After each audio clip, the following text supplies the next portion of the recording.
Welcome everyone to the PJ's Cast. I'm your host Pierce alongside of my good pal Dylan, and if you can't tell, I'm a little under the weather right now, but we have so much to talk about, so this will be my flu game. Last Mhm. week we did the Stanley Cup playoffs preview, and it's hard to believe we're already a weekend. One series is already ended. We'll get into that. We also did the interview with Will Scout, which was a lot of fun. So if you're a Hawks fan listening to this and gearing for more draft content, definitely check that out. But yeah, we're gonna start the podcast off talking about our favorite topic, the Chicago Blackhawks.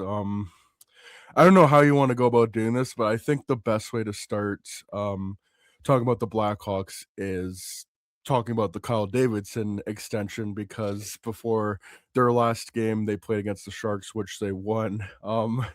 I can't help but laugh at the timing because they were just on that awful losing streak. Not only were they losing, but they just looked completely lifeless. Some of the worst hockey I've seen this team play in the last few years, really this decade. And that's saying a lot because there's been a lot of bad Hawks teams in this decade. But yeah, Danny Wirtz on the final game of the season before the game started went on the CHSN broadcast and said that Kyle Davidson got extended. And usually contracts, especially for GMs, are more ambiguous than especially the players and sometimes the coaches. I feel like we know more about the coaches' contracts than the GMs, and obviously we have all this access to the players' contracts. But I think I saw Elliot Freeman say that they were working on this earlier in the year, so I didn't know that Kyle Davidson's contract was up, but I was just under the assumption he is here for the long haul, and we were right about that. They clearly believe in Kyle Davidson's plan. And there's part of me thinking, man, if we're here again next year, I think at the very least, we got to have a serious discussion about Kyle Davidson's job security. But yeah, Danny Wirtz, they believe in the plan. They extended him. And I hope that came with the caveat of let's make this team better because we cannot be finishing in the bottom two, bottom three every year. But yeah, what are your thoughts right now, I guess,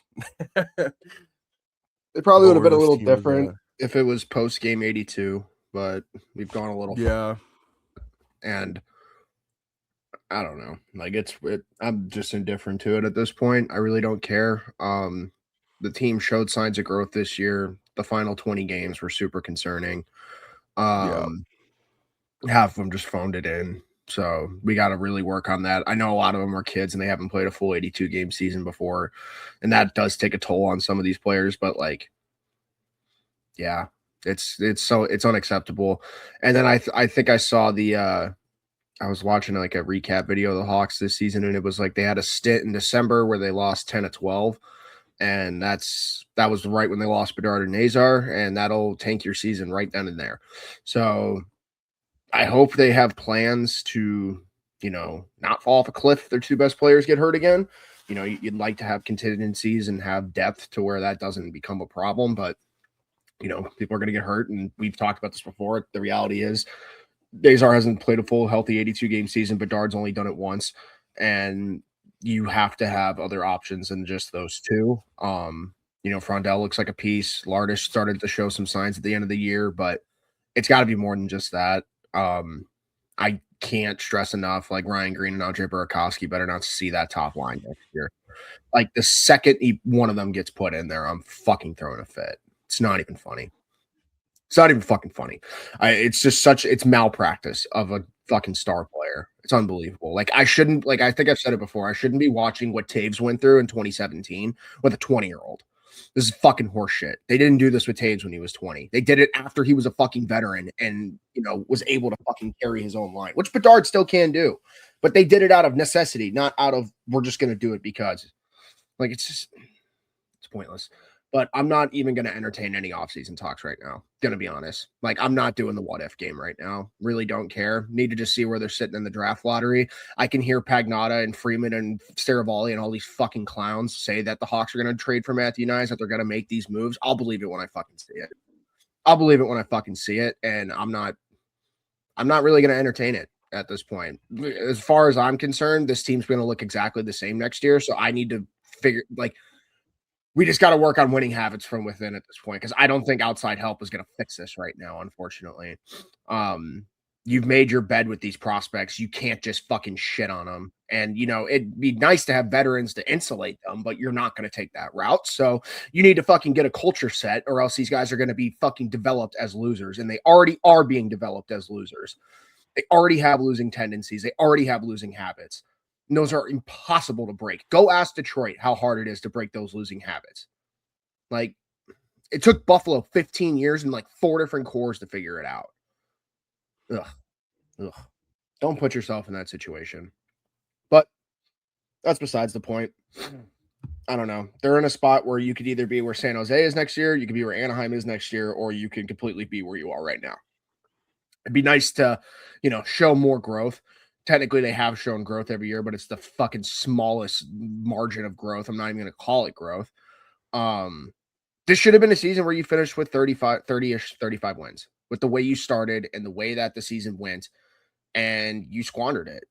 The amount of times they let up like 7 or more goals is unacceptable. Yeah, it's a habits thing. It's a culture thing. I don't know. It starts with how they train this offseason. Like, I don't know. There's a lot of guys who need to put on like 20 pounds. There's a lot of guys who need to find an extra step in their game. There's a lot of guys who need to just fucking, I don't know what the equivalent of a jugs machine in hockey is, but like just put Ryan Green in front of a net for the next 6 months and figure out how to bury corners. Put Frank Nazar on the left circle for the next 6 months so we can learn how to bang a one-timer in on the power play, because little shit like that is what will help this team win, not overpaying Alex Tuch as much as I would like to. Like, if you could fix the little shit with the players that are already here, you can develop this from within. But until then, that's all hearsay and that's all just wishful thinking. So a lot of work to be done this offseason. Yeah, and like you said, this is a group of losers right now. And not to say that's something that can never change. Like, Florida Panthers were a laughingstock of a franchise, and they finally built a winning core and they won. Like, you could change that so easily. Well, not easily. Like, it'll take some time, but it's not like you're not stuck to the loser tag forever. But yeah, all the players are losers. Like, we've talked kind of jokingly, pawn hockey. That's what they do. Off the ice, I see a bunch of guys that love each other, but now we gotta take the next step, and you gotta like know how to die for each other on the ice. And yeah, no kidding. All these guys are losers because that's what the front office has wanted. They wanted losing. When you have Kyle Davidson as your GM, and he hasn't tried at all to make this team better despite all the stockpiling of assets, draft picks, and prospects. And also, your owner, CEO Danny Wirtz, has allowed this to continue. And having Bedard has been like, it's been awesome watching him, but it's been such a curse because my thing is, I think as fans, we have so much more control than what we think we do, because the only way things are going to change and for them to make this team better is if we stop going to the games. But also, I don't blame people go to the games because you got Connor Bedard. So we always have the discussion of, oh, I want to have Bedard sign an 8-year contract, but there's part of me that wants to see him sign a short-term contract and see what Kyle Davidson would do. And that goes for the same with the draft lottery. I would love Stenberg or McKenna.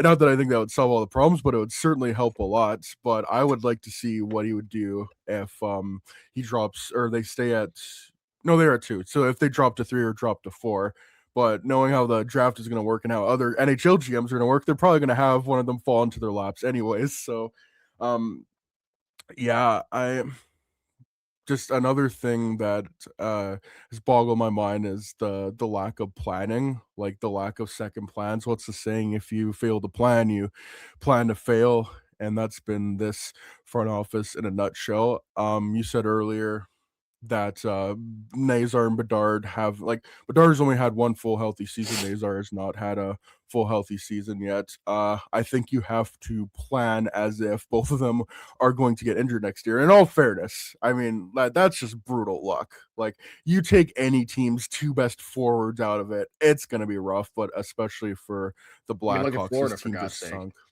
Mm-hmm. Yeah. Back-to-back Stanley Cup champions, like half the team is injured and they didn't make the playoffs, but now they're gonna have a long off season to regroup and probably gonna have like I don't know where they are right now, but they're gonna have a top 10 pick, and they're either gonna get a good prospect or they're probably gonna trade it for Brady Tkachuk. But I was like, yeah, more on they're that trading it for later. Brady Tkachuk. Yeah. And the plan seems to be that Frundell is going to play in their top 6 next year, which I think is a pretty good bet because he was their best player down the stretch. And again, I think that says a lot about your team culture, that a guy who played in Sweden the whole year and came over and hasn't played in North America yet was your best looking player. And all of this like includes Connor Bedard too. There were some nights where he looked just completely disinterested, and I don't know if that was lack of effort or if that schedule, that compressed schedule with the Olympics was that much. You had the 2 or 3 weeks off to recover from all the compressed schedule you play with. Like, yeah, there's so much work to be done with this team, and while I like a lot of the pieces, like who are you certain is going to be on this team when they're a winning team? Like Bedard, obviously, but I just think of it as if there's a trade that comes along, who are you like? Who are your untouchables? It's Bedard. Frundell would need to take a lot. Like if it came down to it, Jason Robertson. It'd Yeah, have to be yeah. Jason Robertson. That's the only Mm-hmm. person I'm trading him for. Straight up. Frank Nazar. I don't even know if teams would take Frank Nazar on just because of the contract, and I still like I believe in Frank Nazar so much with all the ups and downs he had this year with the injuries. He was still on pace for 50 points. And I know people are complaining about the contract, but if he's just a regular 50, 60 point guy, which is kind of what I expected Need out of those. him anyways, that's perfectly fine. That's your second line center right there. And then you just go to the rest of the roster, especially the defense, man. I like Lev Shunov is so young. It was frustrating this year because it was feast or famine with him. It felt like where he would just have incredible game. Like it was the both ends of things where he would do things defensemen in the NHL can't do, and that would be the best of the best and the worst of the worst. And Sam Renzel, that was just the kiss of death of everyone saying he was going to win the Calder, and Frank Saravalli, oh, he's never going to play a game in Rockford. And I think that just speaks to the point of this is such a long process. We got to let these guys take their time and develop, and we don't need to make these bold proclamations. Who on the defense is untouchable to you? Because as far No as I'm one. concerned, there's a trade for Vlasic to like upgrade to say Thomas Chabot. I'm doing it. If Alex Vlasic is part of a trade to get Quinn, not like the Quinn Hughes trade is coming past. You're not making a trade for Quinn Hughes, but if there was ever that opportunity early in the year to trade a Vlasic and whoever else for Quinn Hughes, I would have done it. Yeah, this team just needs so much help anywhere. And at last draft, I was like, Blackhawks should take Michael Misa, but now imagine this team with a Matthew Schaefer, but also imagine this team like a couple of off seasons ago when Mikhail Sergachev was available. Well, I don't think a lot of teams knew Mikhail Sergachev was available, and Utah still went out there anyways and made the trade. And that's what I want to see out of this GM. This GM can have a Utah offseason like in 2024 when Utah essentially built their whole defense in one fell swoop. Got Sergachev, got Marino, got Dursey. There's no reason why the Hawks can't do that. And we were talking about it. The phrase of "it takes two to tango" translates to I don't want to trade.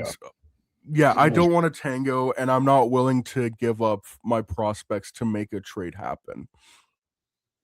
You got to spend something to get something, and I think we just watched back-to-back Stanley Cup champions win that exact same way. Like, if you told anyone in 2022 the Panthers were going to trade their 117-point winger and then make 3 straight Cup finals because of it, I don't think anyone. Oh no! Not only that, they traded their best defensive defenseman too to get Matthew Tkachuk. Like, sometimes you just got to fucking change the mix. Like, how often do you hear Leaf fans scream about that?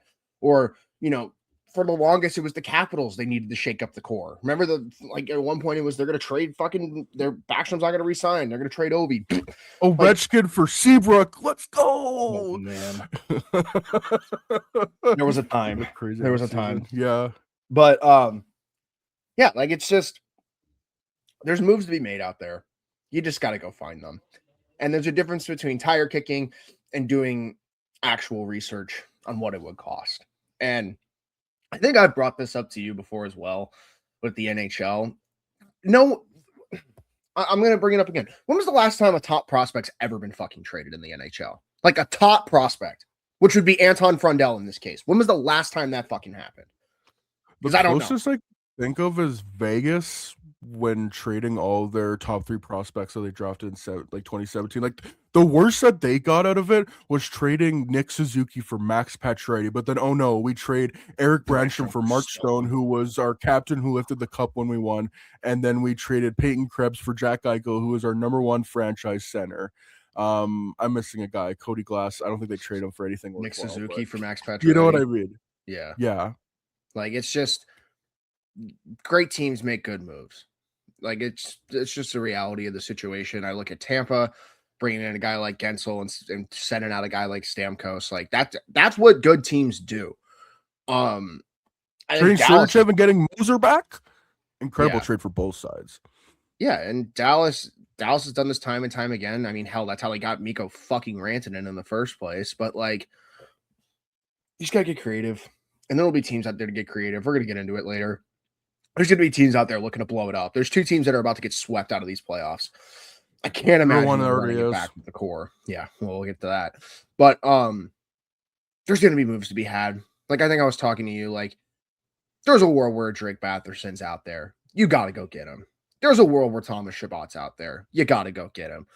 Hell, I'll even go a little smaller. If there's a world where like I don't even know. Like I would take Trevor Moore on the Hawks for the bottom 6 purpose. Like there's going to be names out there to go acquire that could help this team play a winning style of hockey and just get them over the hump a little more. And you need guys who play a winning style, and those players are going to be out there. Now, it's kind of bullshit that the 2 biggest names are in our division, so we're not going to even be able to sniff them most likely. But, you know, that's hockey. Like, if we were in the Pacific Division, I'd say we're getting Jason Robertson. But no, we're in the Central, and there's not a chance in hell they're fucking trading him to us. Unless they offer sheet him. And they're not going to offer sheet him because no one in the NHL is a spine. So, and what a better time to offer sheet than offer sheet your division rival and fucking handicap them. Bro, just force them to make a move. That's all. Times 7 and just say, hey, you got to make a move now. I'm signing him to $2 million more a year than Mikko Rantanen. Yeah. And not say like you're 100% right. I hate that line of thinking so much because not only is it just a Kyle Davidson thing where I don't think he would ever train the division. I think most GMs wouldn't do that. And once again, it's the same 5 GMs who I think would make that move. And like it is different because this is a rental. He was a rental at the time, but Florida trading for Brad Marchand, like in the division, like in division moves aren't as rare as we think they are. Like they can be done, but then once also upon a time, the Blackhawks got a first for trading Ryan Hartman in the division. Like it's a real thing. Like, and the funniest part is the best part of that trade was the 4th round pick, but that's besides the point. Shout out Phil Kershaw. But yeah, like get fucking creative, man. Just get creative. And the worst part is the teams that have the pieces you need either got someone smart in the room now, like New Jersey, and they're not going to make a dumb move most likely, or they're made so dumb in the front office that they're not going to trade for something that we don't have the assets to make the move. Like I don't like they can throw Matthew Knies' name out there till the fucking cows come home. They are not getting Matthew Knies what the Leafs want right now. The Leafs aren't going to trade him for picks. They're not going to trade him for prospects. They're going to trade him for a defenseman. We don't have any of the defensemen that he would want. I'd probably trade Lev Shanoff for him. Kyle Davidson's not going to do that. No. It's just the reality of the situation. So unless the new GM comes in and convinces Keith Pelly to blow it the fuck up, we're not getting Matthew Knies. That's the only way we're getting Matthew Knies is if a Kyle Davidson-esque GM walks in and says, yeah, guys, this isn't going to work. We're blowing this whole fucking thing up. Matthews, what's your list? Nylander, what's your list? And they're not going to do that. They're not going to do that. So that's off the table. I've kind of put Detroit out there a couple times. Like, I think if you really put a good package together, you could probably get, like, not saying you can get Lucas Raymond, but there are players on that team you could acquire. Dude, I would take DeBrincat back.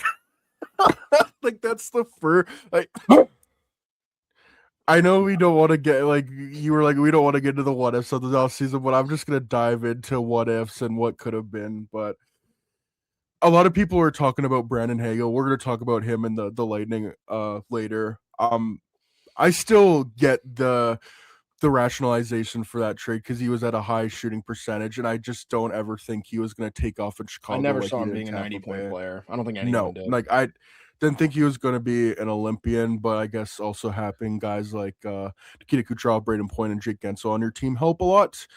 But I also think if he stayed on the Blackhawks, they probably don't get Connor Bedard. I think if he's there, he probably adds an extra 2-3 wins to them and messes those things up. Like I think he's a 30-30 guy, but I don't think he's a guy who's pushing 40 goals and 100 points in Tampa like he is, or like in Chicago like he was with Tampa. Yeah, Alex DeBrincat from the very start was just like a no-no. That was never gonna work out, especially drafting a defenseman who quite hasn't panned out yet. Like if they drafted, say, a Matt Savoy there, I think we look a little more favorable on that trade. But yeah, like shoulda, woulda, coulda. Yeah, another team I would look at is Seattle this offseason. But then also they don't have a GM, so do they want to immediately trade all the players? And Right. I would take Beniers. I would take Vince Dunn on the defense. I think that could be your Sergachev move. I think May 5th is going to decide a lot of things because, yeah, you do bring up Toronto maybe not wanting to make or trade Matthew Nice just yet, but yeah, if there is a reality where they don't get into the top 5 and their GM wants pick in the top 10, like between 6 and 10, that's your Alex DeBrincat trade on the other side of things. So yeah, a lot hinges on that for the Blackhawks and a lot of other teams. And another point I want to make is everyone's talking as if Roman Cat like that's 100% sure thing, and I do think he does sign. I'm not trying to be pessimistic here, but once again, I think that like you don't earn the benefit of the doubt that supposedly one of your biggest pieces who hasn't signed yet is going to be in your lineup next year. Like you don't. To be get fair, that he's in the middle of a conference final playoff. I know, like, but there's bigger things still, at play. Yeah, you know what I mean, though. No, like, I know you what you get, mean. Yeah, They're making you're making a guess an absolute or something like that. Like it's not set in stone yet, and you have to make plans as if it's not. And that's why I love that you brought up Seattle, because I feel like Seattle's the team that they could really make some noise with, because they need defensemen that can move the puck. We have a buttload of them that are not going to fill this lineup. Let's be honest, they have a couple forwards that need a change of scenery. Holy shit, if you put Shane Wright with Connor Bedard, I promise you he's a 50-plus point player. There's not a doubt in my fucking mind. Like, there's a world where you could just go get Vince Dunn and Shane Wright. It was a one-stop shop. I don't know what you give for that. Maybe it's Lardis, Renzel, and like 2 firsts, but you can do that. I'd do it. And then you have a top 6 forward who can play center, who has a defensive style, who brings a little bit of fucking size to your top 6 too. People don't realize Shane Wright's actually pretty big. And then you get Vince Dunn, who's the perfect puck mover for this back end, because we can't have Louis Crevier leading the deep core in points again. As awesome as a year he had and like a story he's been, we need to do so much better than this. Yeah. Come on, guys. And we can. Let's be a real hockey team for 5 seconds. Let's be adults, please.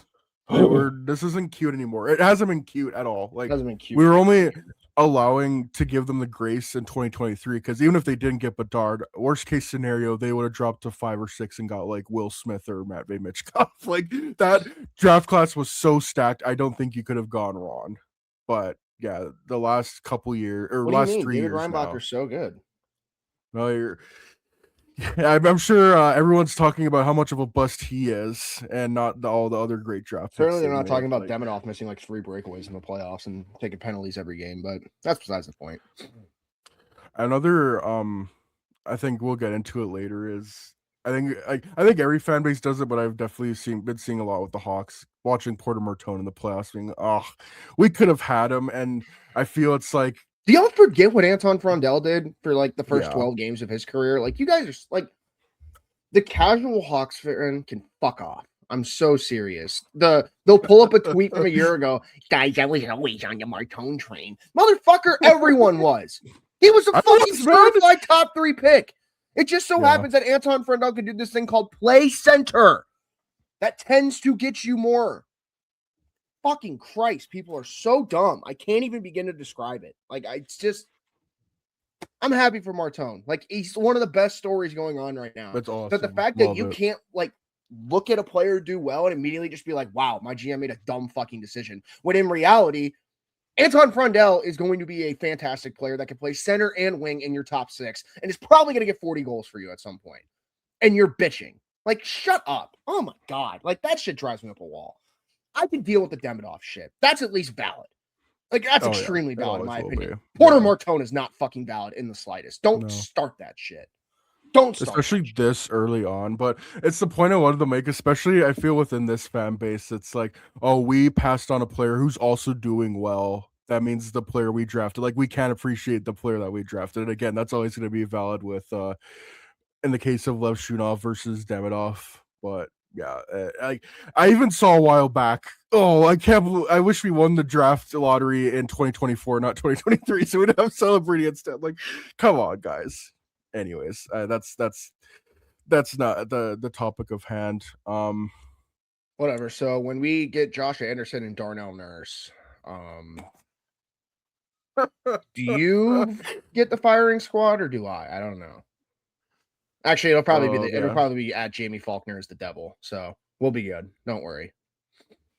Fucking clown show fan base. Jesus Christ. Yeah. I'm putting this into the ether. I do think Darnell Nurse would help the Hawks. I was talking to you about this last night. No one wants to hear it. I'll put it in the fucking ether.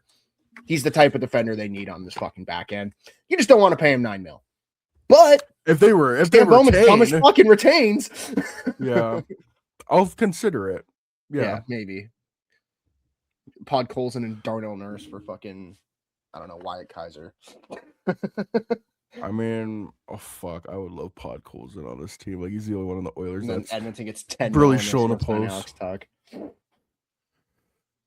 What are you at with Alex Tuck? Because from what I was listening to the Laz and Powers podcast on Patreon, which you should. They drop a lot of nuggets in there. Kind of going back to the contingency plans, if they don't get like Stenberg or McKenna, they don't Kanserov for whatever reason doesn't come over, and Tuck did hit the market. If does sound like the Hawks would be interested. Where are you at right now? Because like, yeah, I would love Alex Tuck in the first 2 or 3 years, but the back half of the contract, I don't know. Bro, we're so far from that point. Alex Tuck is having the playoff run of his life, and that's another thing. The fuck would he leave? Like, yeah, I'm not entertaining any Alex Tuck talks till I see his name on July 1st. Then I might.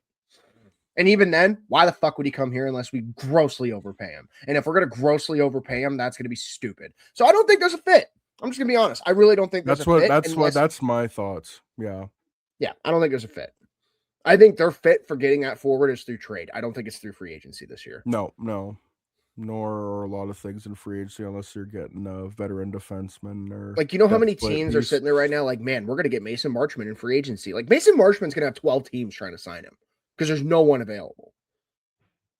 Good for him. He's going to get like 6 times 6 and he's going to deserve it.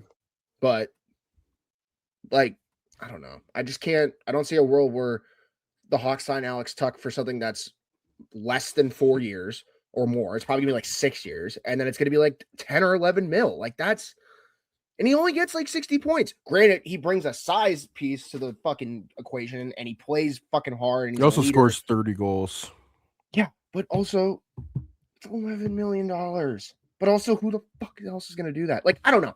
You're paying 11 mil. You're paying double for basically what Tyler Bertuzzi is gonna do, but just a little bit more. Granted, you need more of those, and you don't have to give up any assets to get this one, besides money, and I don't really give a shit about money, and we have all the cap space in the world. My fear is just year 4 of that contract, we're fucked because we have no cap space, and he's making 11 mil on the third line. That's my concern. This isn't like Jake Gensel, where I think Jake Gensel throughout his whole contract right now is going to be either a point per game or 70-plus point player. Alex Tuck's not that. I think it's two completely different things. With all that being said, I'd still sign him. But I don't see a fit. I don't think it makes sense. I mean, obviously, on paper, it makes sense. You put Alex Tuck with Connor Bedard, he might get 40 goals. And on the power play, good Lord. But I just don't, one, I don't see him leaving Buffalo. And 2, if he gets to July 1st, I can't imagine we're the first team he wants. Like, if he gets to July 1st, holy shit, Toronto might offer 11 mil. and be stupid. Like, or let's be honest, it'll just be fucking Nashville. Nashville will give them like 9.7, and everyone's gonna be like, "What the fuck are we doing here?" And then they'll finish 5th last, and they'll draft another Brady Martin. Get excited. Yeah, you should be thankful that Martone wasn't drafted by Utah or Poor James Nashville. Higgins. Yeah, You scratch for Lucas Reichel. Yeah, and what was I going to say about Alex Tuck? I don't remember. If he did hit the market, I would be like, here's 3 years and $50 million. But again, I don't see short-term contracts. I just don't ever think are going to be a thing in the NHL, unless like there has to be a lot of like, I think I said it before. There's been so many previous generations of hockey players that were taught, oh, always be loyal and stick to the team as long as you can. Like, I think there's gonna have to be a lot of undoing of that for players to start being more like NBA and taking short-term contracts. Hell, even in MLB, I think that we're seeing a lot more shorter-term contracts and high AAVs. So yeah, I think there's gonna be a little while for that, but yeah, I think the way to do it is this off season is through trades, and I always say every podcast where the draft picks and the money for. I now have to add in this third one. What does your pro scouting do? What have they done these past 4 years or whatever it's been? Because Take the piss and see who they can get for a second. Yeah, and granted, it has worked out. Ilya Mikheyev, I hope they resign him. I think it's just another Ryan Donato thing. Like, I think the contract will be similar there if they're able to do it. But also at the same time, I don't blame him if he goes to free agency and wants to go for a winning team. Jason Dickinson also worked out, but yeah, trading Joe Veleno for Andre Burakovsky and thinking that is going to solve everything is just nope, malpractice, whatever you want to call it. And reading a Scott Powers article, they took him on for the contract and not so much more for the player. Like, I think again, that just says everything about this. This is took him on for the contract, but glued him to your fucking franchise player. Yeah, like give me a so break. Then by that logic, you should just buy him out, because for the longest time I was like, Throman Rockford did what they did to Fantasy, and now we gotta get him off the team. We gotta do Billy Bean and Moneyball here. Like, you're not playing Burakovsky with Connor Bedard. You're not playing Ryan Green with Connor Bedard. And at this point, it's not their fault, man. Like, you need, like, you're putting them in positions to fail, and that's on the coach. We're not playing your younger players up in the lab. That's on the GM for not supplying a better roster, and then that's on the owner again for signing a GM that is taking their sweet ass time. So once again, I got to go back to the fact, like, I hope the stipulation of signing this contract was, please, we believe in you, but also make this team better. And as far as signing free agents or luring head coaches in, you're not going to do that when you don't have a proof of concept of even being a semi-competitive team. You've just been such an awful team the last few years. It's going to be hard to get people to want to sign here or like a coach sign here. So yeah, you're gonna have to either trade, you're gonna have to use your assets, and you're gonna have to take a serious step back and say, okay, I like this player, drafted him high, but if it's gonna get us a better player, then we got to do it. So yeah, I don't know. Do you want to do, like, I guess, like, gradings for the players, like, who stood out to you, who didn't have such a great season, who could go, who could stay, kind of thing? Yeah, I'll just fucking rattle off one of each. I mean, obviously, I think Louis Crevier is the one that stepped up the most as a guy who didn't have a spot on the lineup as of the beginning of the year. We thought maybe he'd be a 7D and found a home with Vlasic, was bouncing up and down the lineup, found out he has one of the hardest shots in the league. We just didn't know that. Also has nifty hands, as he fucking has some crazy goals to his name. Ask Igor Shesterkin that. Yeah, right. He was probably a pleasant surprise on a decor where, from being honest, not a lot of guys took a step. I'd probably say Wyatt Kaiser's the other guy who took a big step this year. Very disappointing. Kaiser was good, but even then, Kaiser has his moments. Like, he's some games he's on, some games he's not, and that leads to my biggest disappointment, which I think is Renzel. Like, and it's not his fault. I mean, everyone just gassed him up into a million, including us. And we're part of But that too. Like, I it was so hard just said, not yeah, to. Yeah, it's it's hard so not to hard get not to excited. be impressed what you saw last year, but again, it's such a long season, and like this team can pawn hockey its way to the playoffs and even win around. Look at Anaheim right now. But if you want to build a sustained winner, like it's scaling Mount Everest right now. Sorry to interrupt. Yeah, I mean, I thought there was a world where Renzel probably was on the team all year and maybe had 30 points. He had an up and down year. I think he would benefit from putting on 20 pounds. He They plays a all very would, I think. style on defense, which is not what this team needs. I think the book was out on him after 20 games or so, because that was right when he started falling off a cliff and people would just bum rush him. And then he can't really handle that speed right now. So he showed some signs towards the end of the year, but like I would have him as a trade candidate right now, just because I think he's one of the guys that has more value. He's a right-handed shot. He's 6'4". He's still 21, 22. Like sky's the limit still. But that being said, he is the most disappointing, unfortunately. Like if you would have told me Oliver Moore was going to have a better rookie year than Sam Renzel, I probably wouldn't have believed you. And Oliver Moore definitely did. That's a guy who I think surprised me more than anyone, of just how well his offense started to translate, considering he got little to no power play time, which was also, we need to talk about the deployment on the power play. It's actually pissing me off a fucking wall right now. Oh my God, why are we not playing Oliver Moore on the power play, but we're playing fucking Nick Foligno half the year on the power play? Like, it's shit like that just fucking grinds my gears. But that's besides the point. It's like you want your good players to develop. I don't know. I'd probably put the playmaker out there who has sick chemistry with the guy who had 70 goals. I don't know. It's probably what I would do, but that's besides the point. And then, I mean, in terms of like stay and go, I feel like Teravainen's a name that's going to get in that mix, because he kind of, I mean, you need players like him in the bottom six right now, but like he was on the fourth line at the end of the year, and he had a good stint post Olympics, but granted, the whole team sucked the last 20 games, so maybe he was one of the main reasons they sucked. He was lifeless out there. There's so lifeless there, and he had a chance with Bedard for 10 games. He couldn't get anything going. So that's concerning. I mean, he's always been a player that kind of bounces back. But statistically, it's one of the worst seasons of his career. Like, let's just be honest. And it's not like he wasn't getting deployed with the top six most of the year. Like you said, I'd like them to cut Andre Burakovsky, but they're probably not going to. Just stupid. Like, he shouldn't even be taking a roster in Rockford. Yeah, no. Mangiapane, you need depth. Like, I actually think you keep him, because he's what you would do Athanasio too. Like, you can set him up and down. Yeah. Or maybe you trade him. I don't know. Mm-hmm. But yeah, those are probably the players I would shout out.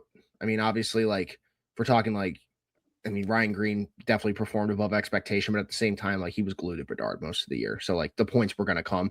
But I will say, towards the end of the year, he really started to put it together. I think when they started putting him on his own line specifically, he was starting to put it together a little bit at center. And the vision's definitely there for him to be like a 35-point guy. Like, when probably as soon as next year and he's proven he's got some wits on the power play too. Like, that power play too he's the one quarterbacking that one most of the time. So he was one of the more surprising guys, also pretty good on the penalty kill too. So, the kids are starting to come in slowly. It's just now we're going to start seeing the big prospects come in, the Frondels, hopefully the Canceroffs. Lardis is going to have a full season now. Oliver Moore hopefully doesn't get banged up this year. Nazar's going into year 3. Like, we should start seeing some real development here. So we'll see what happens. And then I think the last thing I'll add is guy who needs the biggest offseason probably is Levchinov. And that requires the GM to go get him a defensive partner. He's your biggest asset right now. You have to make him work, because you're not going to trade him. So you have to make him work. I don't know what that partner is. I think I've brought up like Jamie Alexiak in the past. I think that could be a good one. Darnell Nurse might be a pretty good one, but it also might be fucking terrible. I think you're going to kill half the family. I kind of want to see it now. It's like, you guys remember how bad you guys thought 2018 Seabrook was bad? Oh, buddy, you don't even know. Oh my God. Welcome back, Manning and Seabrook 2. Yeah, No, but like go get him a Thomas Chabot to play with. Go get a Vince Dunn. Go get I mean he just blew his knee out, but I would have said Rasmus Sandin a little while back. fuck it, still Still get him. do it. Fuck it. Like give Korchinski the time, whatever time he's gonna miss, and if he doesn't figure out by the time Rasmus Sandin gets back, like bye. For real. And like the reason I liked or like Bowen Byram, if you could fucking get your hands on him somehow. Like there are names out there to be had. There are teams that can't afford 4 really good defensemen. You can though, because you have 0 good defensemen. So you need to start working on that. Also, for talking disappointments, I was a little disappointed in Vlasic this year. Like his play style. I wanted to list him as my biggest disappointment on the defense because, like, I expect that out of Rinzel Levshunov. They're in their early 20s. Vlasic, we're at a point where he's got a contract, and every year since he had an incredible 23-24 season and then signed that contract, it's kind of just been steadily downhill, and I've just been very disappointed.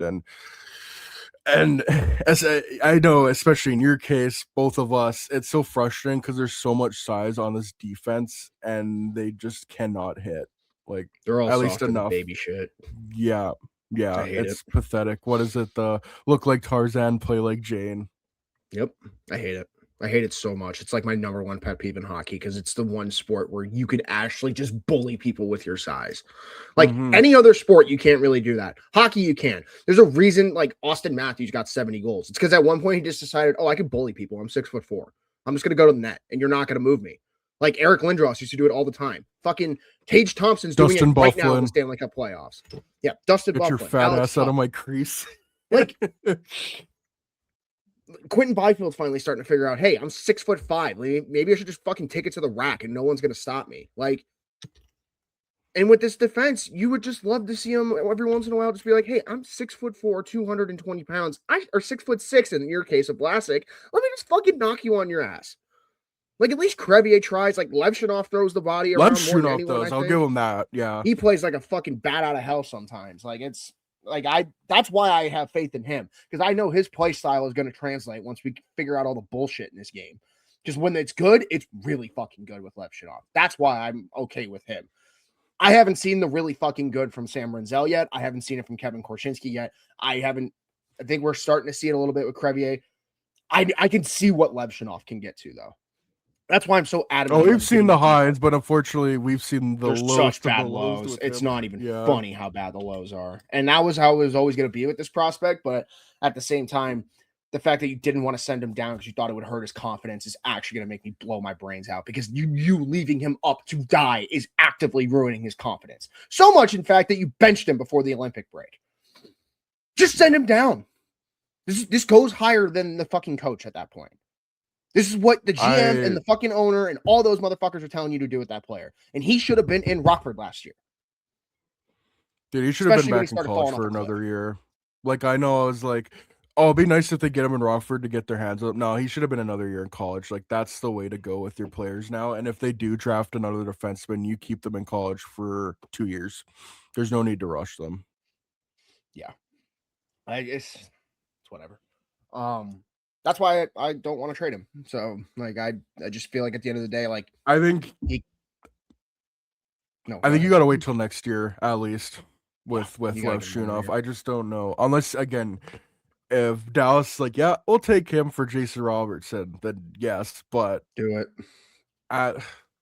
Even Levshunov for Knies right now, I'm like iffy on, but from the sounds of it, they wanted Levshunov plus for Knies, which I don't really want to do that. Like, if it's Crevier plus for Knies, even Rinzel, yeah, but yeah, not Levshunov, not your second overall pick. And yeah, just the lack of physicality on the blue line for all these big defensemen you have. And granted, it does take some time for players to figure out their own strength. You don't realize just how big you are, but I think that's why I'm so disappointed with Vlasic because you've been in the show for 3 years now. You need to know by now, like, you can use your size to your advantage, leverage it, and just fucking bully people. Like, I want more of this on this team. Like, teams that are in the playoffs right now, they have so many bullies on their team. Like, I know the Senators got swept, but We need more like Ridley Griggs sucker punches on the team. I want more dirty players on the Hawks. Like, if you can't beat them, join them. Like, you need that kind of stuff to win in the NHL. Like, you're not going to do it by being soft. And it does, at least from the forwards, the smaller ones, I am promised. Like, I think they do have that kind of like, not that they're going to be like laying dirty hits, but they're going to get into scrums after whistles. You need to do that. Bedard did that. Moore did that. Bertuzzi has always done that throughout his entire career. Again, even if he does something stupid, we need more Tyler Bertuzzis in this lineup because sometimes we just have too many people that are just kind of there doing nothing. What do you do? What do you want this team to be? Because with Kyle Davidson, I've always thought they want to play a fast four-checking team, kind of something like Carolina. Maybe not like roster construction, but definitely style-wise. And on your back end, you want big, mobile defensemen that can move the puck, but also if you get anywhere near the net, you are going to like get borderline concussed. Like you need this in today's NHL, and there's just so much softness on this defense. Like you need to find a way to address that this offseason. Also, you need a puck mover on the defense because the lack of puck moving, and then you get caught in your zone and you can't get the puck up to guys like Bedard. Like, yeah, they didn't have the puck a lot either, and that starts with the defense for me. Yeah, Which is why I think you should go out and make a trade for not like a defenseman in your 30s, but again, like a Vince Dunn, a Thomas Chabot, some guys that are in their late 20s, so you're not having like a Vince placeholder in their Jay late 30s. Like guys who can be on your team for 5+ years but are older. We can't have a whole defense of people or players younger than me. Like we're half not the team can't be legally allowed to not drink in the United States. Like half the team can't legally drink in the United States. That's a fucking problem. Like it's funny to joke about, but it's a serious fucking problem. And it's all roster construction. And I think that's just common sense. You don't want 16-year-olds, all 16-year-olds running a shift at McDonald's. Like, come on.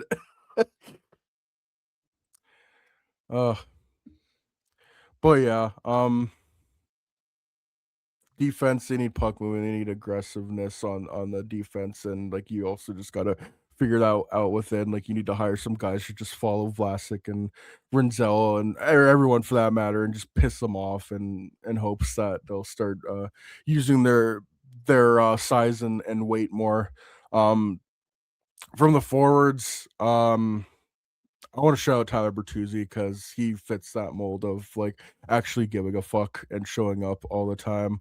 I hope they do re-sign Ilya Mikheyev because he was just so consistently good, and he's been a guy who's hovering around 2020 the last couple years, and him on the penalty kill. Like, here's one positive: the penalty kill was awesome this year. I think they finished number one. If not, they were like right at the top. That at least that's one thing you don't have to worry about. But everything else you kind of do have to. Yeah. There's few positives, but at the end of the day, it's just like we need some serious offseason plans for these kids. I need to see some serious development from the youth because that's the easiest solution to all this is. And the problem is you can't bank on fucking 5 21-year-olds taking a step. Not all of them are. Some might take a step backwards. You got to prepare for shit like that. So hopefully they have that plan this offseason. We need contingency plans, and they have yet to show it that they have done that. So this is a big offseason and proving that. Because again, like fuck the fans, like no one is going to get mad at you if you make any of these moves. If anything, I think Connor Bedard's going to go into your office and thank you. I think Jeff Blashill's going to do the same. Like everyone is going to do that. Like fans aren't going to be mad. Fans are still going to show up to the game. Like, what's stopping you from making moves like that? I think it's only you. It's only you getting in your own way. The GM, Kyle Davidson. Yeah. Like, I don't want to hear about the fucking economy. For me, in my mind, I've been kind of had this Venn diagram of, okay, the untouchables, and then on the other end would put in a trade. To me, Oliver Moore is right in the middle of that because I think he can, like, he is this Blackhawks team what I think they want to be, but also I think a lot of teams would love him in a trade. So, like, I have him right in the middle of the Venn diagram of untouchables, but also would be a great piece for a trade.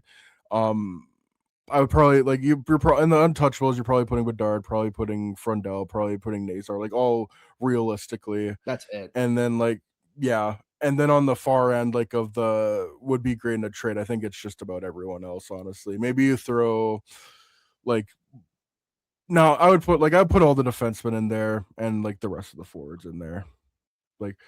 And I think that's the problem with this team. The biggest problem is like they have enough depth. They'll be able to fill out like two separate teams of bottom sixes with all the prospects they've drafted. They need the high end talent. And it's time to start cashing in all that. So glad we've acquired a prospect pool full of bottom six forwards. So exciting. And like they have middle six guys. They have top six guys too. They just don't have like a superstar though. Another superstar to play alongside of Bedard. And that could be Frundell, but again, I don't think that's fair to expect him to immediately be a superstar when he hasn't turned 20 years old yet, and to another guy who has not played in North America and you have not signed yet. So, yeah, feel like I'm just spinning tires in the mud because these are points. Not only have we been making this past while, but really the past 3 years, 4 years, whatever it's been since they've gotten Bedard, like.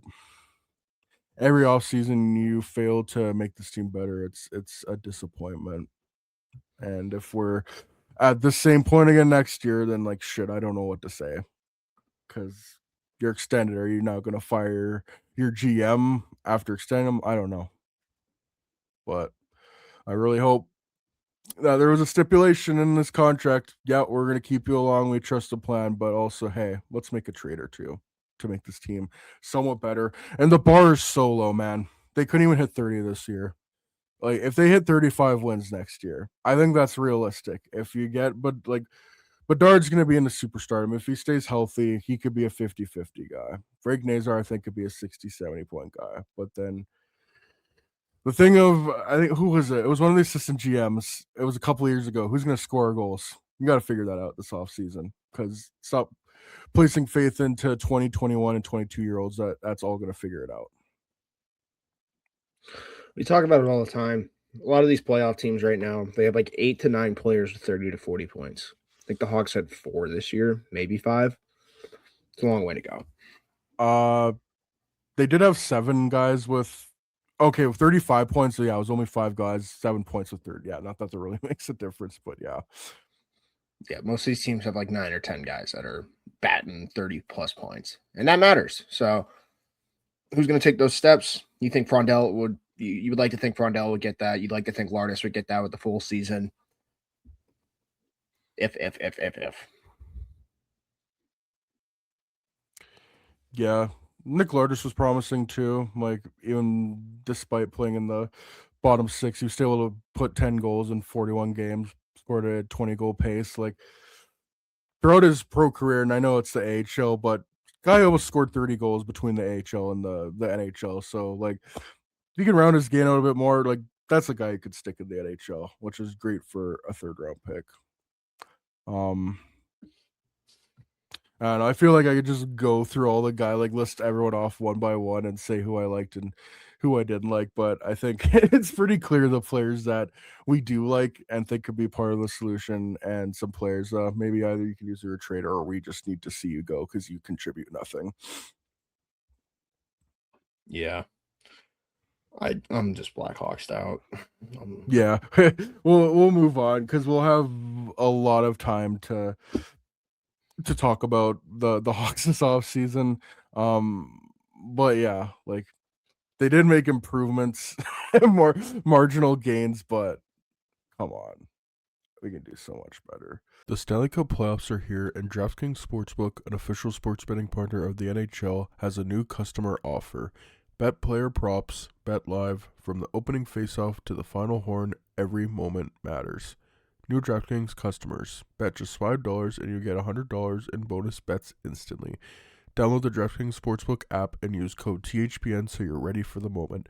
That's code THPN Turn $5 into $100 in bonus bets instantly. In partnership with DraftKings, the crown is yours. Gambling problem? Call 1-800-GAMBLER or 1-800-MY-RESET. New York, call 877-8-HOPE-NY or text HOPE-NY. Connecticut, call 888-789-7777 or visit ccpg.org. On behalf of Boot Hill Casino in Kansas, wager tax pass-through may apply in Illinois. 21 and over in most states. Void in Ontario. Restrictions apply. Bet must win to receive bonus bets which expire in 7 days. Minimum odds required. For additional terms and responsible gaming resources, see sportsbook.draftkings.com/promos. Limited time offer. Anyways, do you want to get into some Yoffs talk? Where do you want to start off with that? What series do you want to start with? Let's start with the one that ended yesterday. And who would that be? Oh, it wouldn't be the team I picked to go to the conference final. No. And both of us. Well, at least they didn't have a video that cursed them, just like the Flames. At least they sent him to Taiwan, so he couldn't witness those two losses. There's no way they sent him to Taiwan. No, like went to he had to shit. Like even if he did, there's no way the Senators paid for that, did they? Like AI. Michael Adlauer now just shelling out money that Eugene Melnick never would. Like he's new definition of fuck you money. Yeah. But jokes aside, I do want to talk about this series because first of all, yesterday was an absolute shit show. Like now I'm excited. I want to talk playoffs. I'm like the Hawks has pissed me off. I'm sorry. Like I'm just getting I know. I'm sorry if I dragged that out, but so Ottawa is the perfect example of a core that is not built for success. And I'm curious when they're going to start, picking at it as much as because they already kind of are picking at it. They traded Norris and whatnot, but like this was their best shot that they've had with this core. They've gone down 3-0 2 playoff series in a row. They don't even win a game this time. They end up basically getting outscored by Taylor Hall and Logan Stankoven alone. And worst part is the goalie that you were trying to ride out of town was the only reason that you were in any of those games. Unacceptable across the board. The effort level and up until like the effort level, unless it was a scrum after the whistle, was unacceptable from Ottawa. Anytime like in between the whistles, they looked like shit. Carolina was punching them in the mouth the whole series. Game 4, I think, summarizes it best. You had 3 5-on-3s and you couldn't fucking muster one goal. You don't deserve to win. You don't fucking deserve to win. No. And I know Sanderson got hurt. I really don't give a fuck. You have way too much talent on that team. Stützle defense wasn't the problem. 1 point. Yeah. Stützle had 1 point. Tkachuk had none. Batherson was the only one in the top 6 to produce, and he had 3 goals. 3 of your 5 goals. Fuck. Only guy with the pulse, really. It's not great. It's not great. And, when your season's on the line and 38-year-old Claude Giroux is the only one that looks like he has a pulse, that's a fucking problem. That's a fucking problem. And I'm very curious what happens this offseason because, God, I'd probably Drake Batherson off them so fast. It's not even funny. There's so many guys on that team. I know you'd love Tim Stützle. I just don't see them trading him. They are like Seattle, where you could one-stop shot and get a top 4 defenseman and like a top 6 forward if they go like crazy enough. If you're Ottawa, your only untouchables are probably like Sanderson and too. Stützle. Yeah, I'd take Dylan Cousins in a heartbeat. But there's names out there, and that's a core that's not going to win as it's built right now. And let's be honest, with the way this season's gone, I feel like one of Tkachuk or Ullmark is out the door. You can't come back from that. It's the same thing I thought with the Rangers with Adam Fox. I don't think you can come back from that either. Now, maybe you can. Better men than me, because I wouldn't forgive that fucking GM. But, hey, that's why you get paid $9 million, I guess. I don't know. Just unacceptable across the board. All these guys are getting paid. All these guys got paid, went through the rebuild. You were the hottest team down the stretch, and you just fizzle out. And let's be honest, Carolina... Freddie Anderson's been fucking phenomenal this series. Like, let's be honest, Freddie Anderson's been on his A. Yeah, beating Frederik Anderson isn't for everyone. Fair enough. Not all of us can be Marcus Kruger, okay? It's hard. But it's concerning. And like Carolina, probably another cakewalk to the conference final, for being honest. Unless Philly starts goalying them, I really don't see how Carolina loses. Like, maybe not a cakewalk, but absolutely they have a pretty easy path to the I conference don't final. know, I mean, man. if they don't, They just then shit. they're playing with the food right now. Like, and think about it, like this was all just like their secondary scoring this series. Like Aho got 2 empty netters in this series, and that was Did all game 4. Svechnikov get anything? It I was think all Svechnikov that had 1 Hall, goal. Stankov, and Blake line, Yeah, which again gives me more faith that the Hawks with a smaller team can do something like that. Like also, if you Larson, want to talk about the Katsarov, what ifs, Taylor Hall leads the playoffs in points, Logan Stankoven leads them in goals, and Brandon Hagel leads them in goals. All guys that either you wanted on the Hawks or were on the Hawks. Alternate reality Hawks, yeah. Kill me. Anyways, you got to tip your hat to Carolina, man. Like after all the Rantanen trade shit, Logan Stankoven is a proven playoff performer. He has goals in 6 of his last 7 playoff games.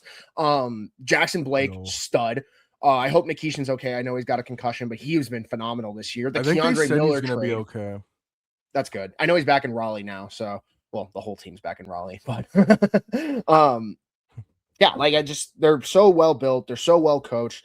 Brendan Moore was losing his mind with the penalties yesterday, but they still found a way. Like the fact that their penalty kill is that fucking good, that they took like 9 penalties yesterday and only let up 1 goal is fucking insane. And that's credit to the coach as always. Like, yeah, you either like Brendan Moore or you don't. Like and every coach is gonna bitch when their team loses. Like, I don't like this. I don't like that we like to think it's a foreign concept that a coach bitches when his team gets like beat. Like I know like they love to bring the quotes up of him versus Florida and shit, but like John Cooper does the same shit. Like all these coaches do the same shit. He just does it in a more like litigious way where he's not like outright whining. Like he's very, you could tell he was a lawyer. Yeah, calculated. It's very calculated. And same with Paul Maurice too, where he's not like too whiny, but like he's a more like he has knows how to such get a his way word with across. words. Yeah, he knows how to get his point across. But they're a fun team, man. They're a fun team, and their best stars aren't even turning it up yet. Like Ehlers, I think, had 1 goal that series. Like, if those guys start turning it on, and you know, you have your Gostisbeheres on the back ends, your Sean Walkers, your Keandre Millers, Jacob Slavin's like an afterthought. I think he's hurt still. I don't even know. He's had a rough year, but gold medalist Jacob Slavin. Dude, they're primed for probably I don't know, man. Like with the way Philly's playing, it'll be interesting, but I wouldn't want to play them in round 2. This is probably the easiest like road to the cup final they've ever had.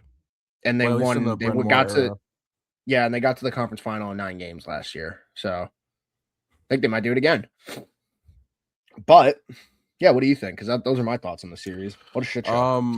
Yeah, complete disappointment from the Senators. Like, if they had pushed it to 6 or 7 games, like if they did more of this over 6 or 7, yeah, there you go. Pause for applause or laughter. Please clap.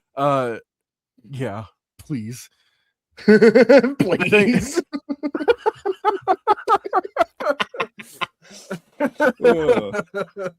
Oh man, I've lost my train of thought. But yeah, the Ottawa Senators disappointment. I think if they were able to push this series longer, it would be whatever. You gave Carolina all you could because Carolina is also a good team. Like when I chose Ottawa and you chose Ottawa, I think it was it's going to be a close series, probably gonna be 1-goal games, a lot of overtimes. There was a lot of that, but at the end of the day, you always scored 5 goals in 4 games.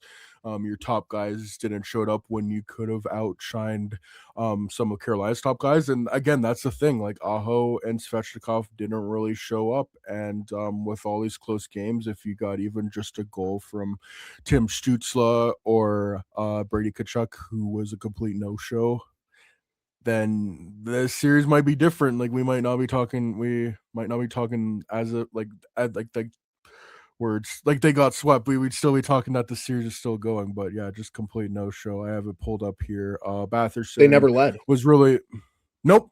They either tied or trailed the entire time. Batherson, only guy with a pulse, really, like you said, 3 goals, 4 games, 4 points. Dylan Cousins had 2 goals, and like they had 2 guys get their 5 goals. 2 guys got their 5 goals. Terrible. Batherson and Cousins. And, terrible. And it's Tim none of the guys that you pay a shit ton of money for. No. Tim Stützle, 1 assist in 4 games, and yeah, Brady Tkachuk, More donuts. podcasts than 0, points. 0, 0. And maybe this is controversial of me. Like we were talking about the Blackhawks earlier having a problem with give a shit meters. I don't know if I necessarily want a guy who is more focused on his podcast and not doing anything in the playoffs and will probably wants out of a city. That's just me. Maybe he would come to Chicago and magically turn it on, but I The don't know only if thing they I'll need say to that. Brady is he had 7 points in 6 games last playoff. So like he has proved it in the playoffs. He just looked like shit this playoff. I think he just checked out. I think He he just phoned checked out in. this series. Yeah. From the opening puck drop, he fucking fought Jordan Stahl and lost. Like He's like, that. All right, that's it. That's enough hockey. and then he as- just ducked Nick Delorier. Like that's all he was doing. It's just stupid. Whatever. He's gonna be a Panther. Yeah. Get ready for it. For 8th overall whoever pick in Florida's Mackie picking. Samoskevich. Go brr. Kill me. Yeah, and even with their defense in shambles, that was not the problem. They just could not score. Thomas Chabot was a -6 in 4 games, not great. Jake Sanderson looked good, 2 assists in the 3 games he played, +2. But yeah, like -4 for Stützle, 1 assist, -4 for Brady Tkachuk. Yeah. And Shane Pinto had 0 point. Yeah, like just so many no-shows. And yeah, what do you do if you're Ottawa? Maybe you run it back and hope you're a little healthier, but I just from all the off-ice drama, it just feels like there is going to be some moves made this offseason. Yeah. I don't know what they're gonna do. They're the most fun team to watch though, and they have pick 32 in the draft. So get excited. And they can't move it no matter what. Yeah, because They're stuck to it. I mean, fair's gotta don't lose your first round pick, but also you can't trade it away or anything. Yeah. Yeah, Linus Ullmark was in 4 games, .932 save percentage, 203 goals against average, easily the best he's played in his playoff career, and they still lost. Like if Linus Ullmark plays even close to that in 2023, the Florida Panthers are not back-to-back Stanley Cup champions. I know that much. Yeah. I would watch Ottawa as a team that could be making some hockey trades this offseason, like flipping a lot of guys. I don't think their prospect pool is that great. They do have Carter Yakimchuk, and he did have 2 assists in the 1 game he played, so I guess there's that. But no, I don't think they have a lot of help coming up. Like this is what they have now, and if they want to make any moves, yeah, probably make some hockey like some 1-for-1 hockey trades like they did with Cousins for Norris, basically. Yeah, I wonder if this is the end of Brady Tkachuk in Ottawa. Yeah, like it's a legacy of failure if it is. Like, cool. You guys have 2 wins ever in the playoffs to show for the core. Good job, guys. Mhm. Great rebuild. But yeah, just keep the mix together. That'll work. Yeah, after clowning on the Leafs, like the littlest of little brother action are the Ottawa Senators, because the Leafs just suck, and you can't even do what the Leafs did. Can't even win a game. Yeah, pathetic. Anyways, but yeah, I think it's just more Carolina being a very good team, and I kind of underestimated their the depth that they had, and I still kind of do question whether or not they have enough superstar talent to make it to the final. But like if that second line of Hall and Stankoven and Blake keep it up, and you start getting stuff out of Aho and Svechnikov, man, could make at least a trip to the Cup final. Yeah. Which series do you want to head to think next? they could win more than 1 conference final game if they get there, but doubt it. Yeah. Remains to be seen. Don't count on it. Oh. Which series do you want to go to next? Unless you got anything more else to say on this. No, I have nothing else to say about those bombs. Yeah. Let's go to Pittsburgh, because I'm about to say something. Pittsburgh winning this series. You think they're gonna be the 5th team ever to come back from 3-0 down? I would love This to Flyers see team it. is young, they're inexperienced, and they're already pissing down their leg last night. I think that matters. If they win game 5, this is going to be a real fucking problem. Because, like, there's no way you're already tight gripping your stick up 3-0. And they were last night. They were. So, I don't know, man. It's a lot of veteran talent on that Pittsburgh team. A lot of players that have been in a situation not like this before, but similar in times. And I don't really want to bet against Sidney Crosby with his back against the wall.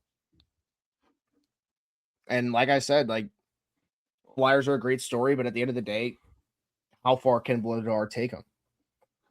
And they finally made the goalie change in Pittsburgh. Sheloffs is in. The guy stopped like 5 breakaways last night.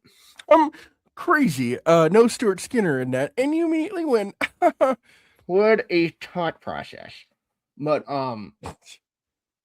yeah, credit to the Flyers. Zegers looks great. Martone looks great. You know, they're playing hard, and they looked like the better team. But I just, after watching Game 4, man, I don't know. Maybe this is just Pittsburgh emptying the tank and they won one, but I'm telling you, man, if they win Game 5, they're gonna win this fucking game. They're gonna win this fucking series because there's no way the Flyers were already pissing down their leg in Game 4.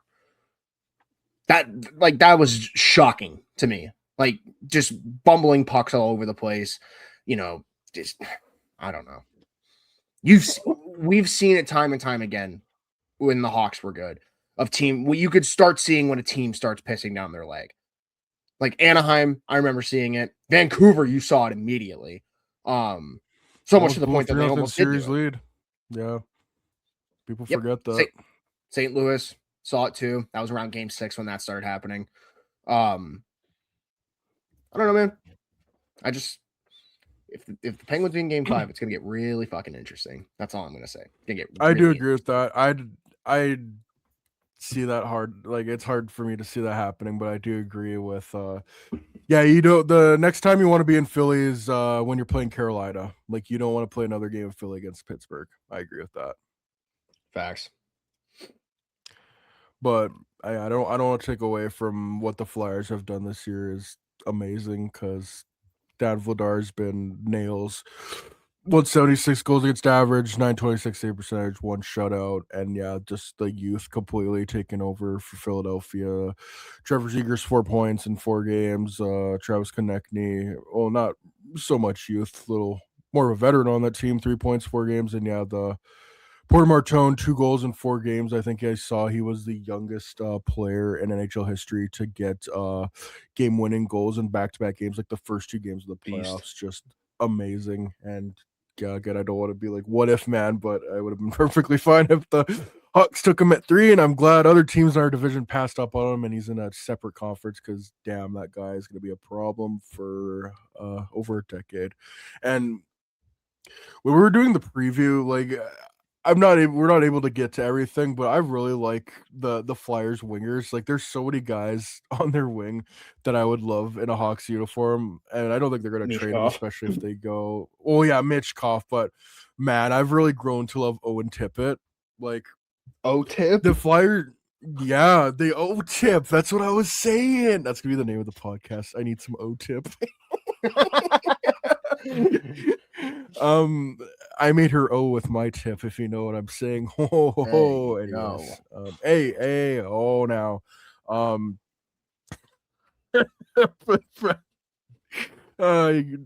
can't take this seriously. But yeah, Owen Tippett, like, just throwing that reverse hit on Connor Dewar when he looked like he had it lined up. Watching the Flyers, say what you will about Rick Tocchet and how the Flyers, or like, and how Danny Brière's built the Flyers, but it seems like there's a little bit of the Broad Street Bullies backs where they're not taking any shit, and it's awesome to see. Yeah, they did lose that game, but I still think they're gonna close this out. And the fact that, I mean, they still gotta do it, but you told Flyers fans at the beginning of the year you'd be up go up 3-0 on your division rivals, the Pittsburgh Penguins. You'd be like, what? Pittsburgh made the playoffs too, but also, damn. Yeah, and shout out to Garnet Hathaway as well, who has a goal and assist in the series when he only had 3 points in 66 games. Or was that one Twitter account that was Angus keeping track of it? Like, Garnet Hathaway has played this many games but hasn't got any points yet, and he's almost matched his point total in 4 playoff games. So Yeah. Also, And shout out. I was just gonna say shout out the Flyers too. I was hearing on the show yesterday. They're the first team to make the playoffs down 9 points after 60 games. Like it's ever. what they've done is ever, Yeah. which is pretty It's remarkable.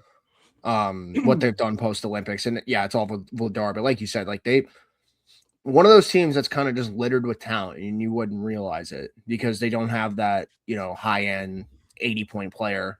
They got a lot of guys who can just kind of get it done. Noah Cates, super underrated. I've always been very high good on his game. Defensive player, like two-way guy. Christian DeVore on home there, fucking stopped a puck off the goal line last night. Yeah. I'd like to see them close it out. They're a young team though, and I also saw a stat that Philly has the last time they clinched a series at home was Pittsburgh in 2012. So it's been a while. Which, funny enough, I believe they were up 3-0 in that series as well, and Pittsburgh won 2 games. But the shift happened when the baton was passed from Crosby to Giroux as the best player in the world, and he scored, and it stayed that way, and nothing forever. changed. Yeah.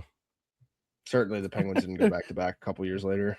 Nope. And the Flyers. Hey, but Giroux had that 100-point season much that one success. Giroux was very good, very underrated, but like how many of their guys have scored goals this series? Like the Porter Martino is the only guy with 2 goals, but then you got 11 other guys who have at least a goal. Rasmus Ristolainen, shout out to him, his first taste of playoff hockey. Funny enough, joining the Sabres and their long playoff drought. Denver Barkey scored his first NHL playoff goal last night.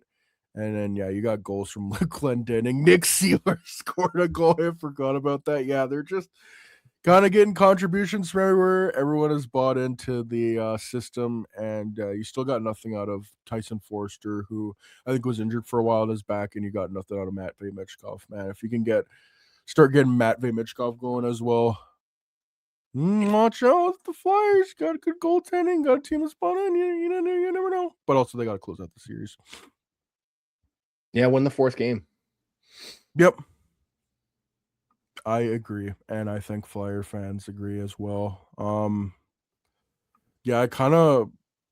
Crosby has been a little bit disappointing this series. Like the offensive stats weren't quite there. He did score last night, but then I also read a stat. I think it was in Game 3 where his line just dominated but they couldn't get to the inside and they couldn't score. Like they couldn't score perimeter. Goals. I forget what the stat was. Yeah, like very perimeter play. It's all they've been doing this series. And then I don't know. But I know I'm speaking pretty highly on them potentially coming back, but I don't know. I feel like if Crosby can start turning it on and not be a mental midget on the ice sometimes, because he has been this series, unfortunately.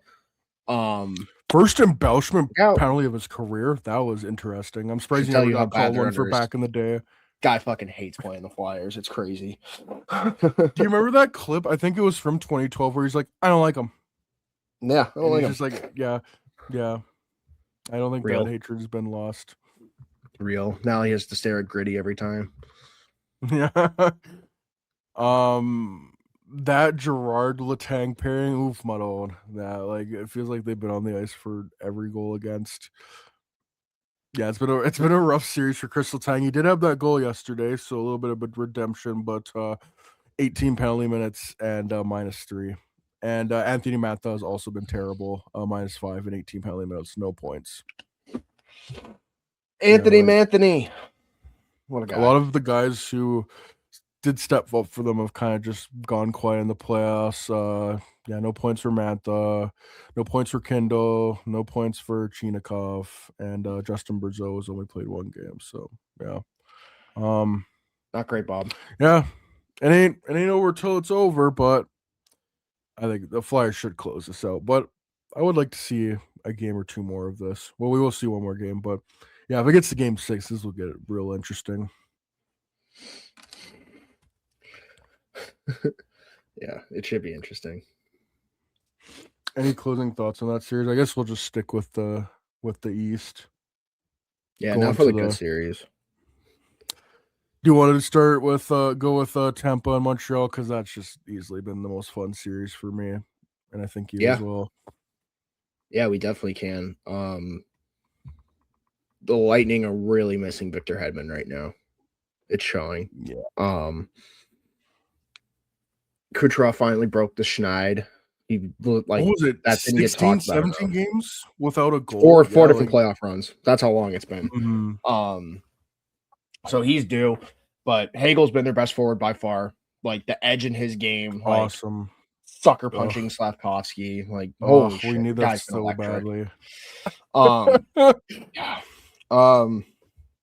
Montreal. It's just. I feel like it's just a series of like we always see it round one. The refs don't really swallow their whistles till like game 6.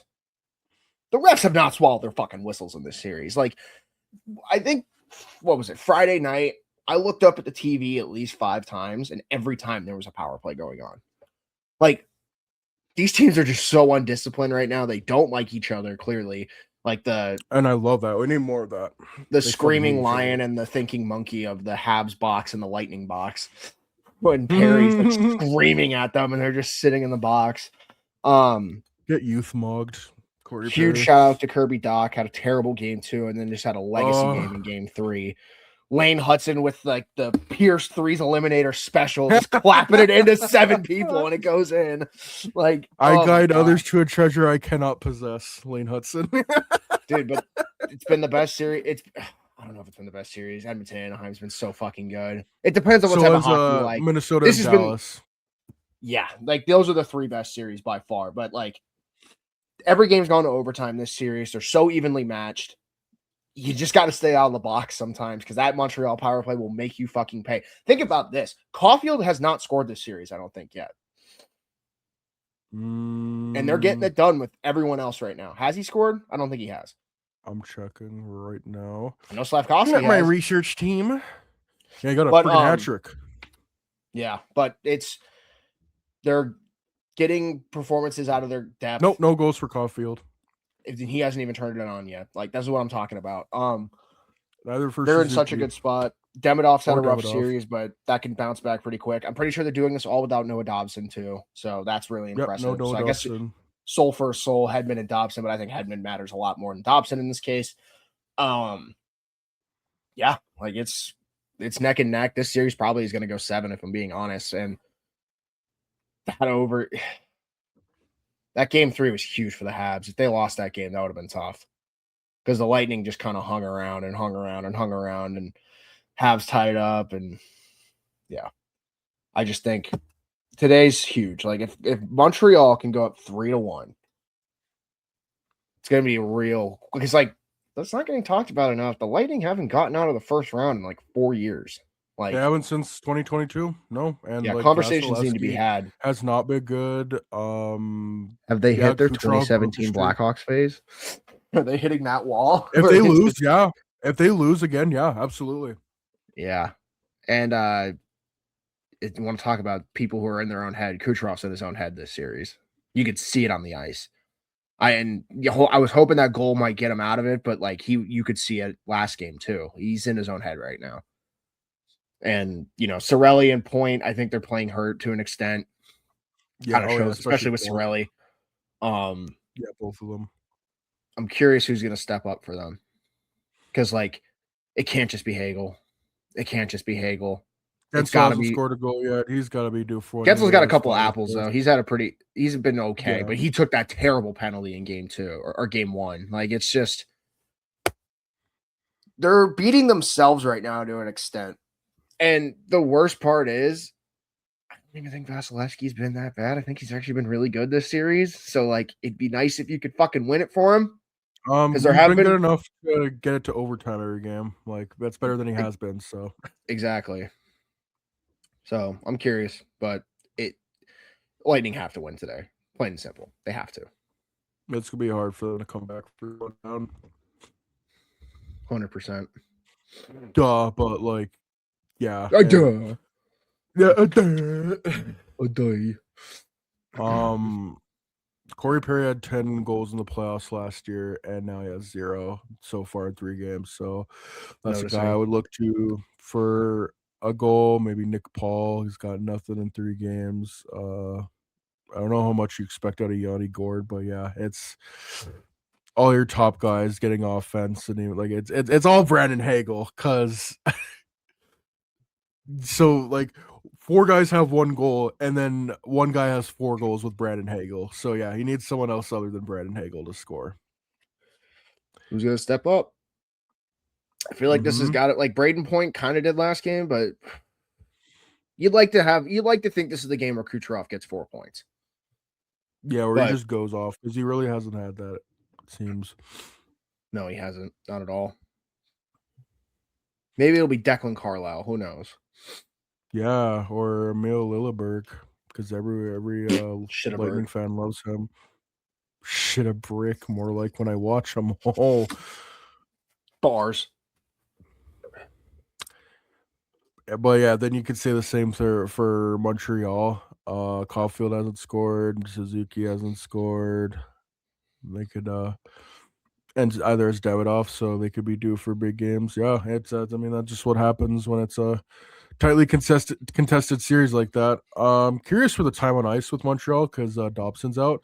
Marty St. Louis is relying heavily on that top 4, especially Lane Hudson. Lane Hudson's got 29 minutes, Matheson 25, Gooley 23, Carrier 23, and then I go all the way down the bottom, and Strubal's averaging 12 minutes a game, and Xhekaj only 10 minutes a game. I'll jack your eye, bud. And then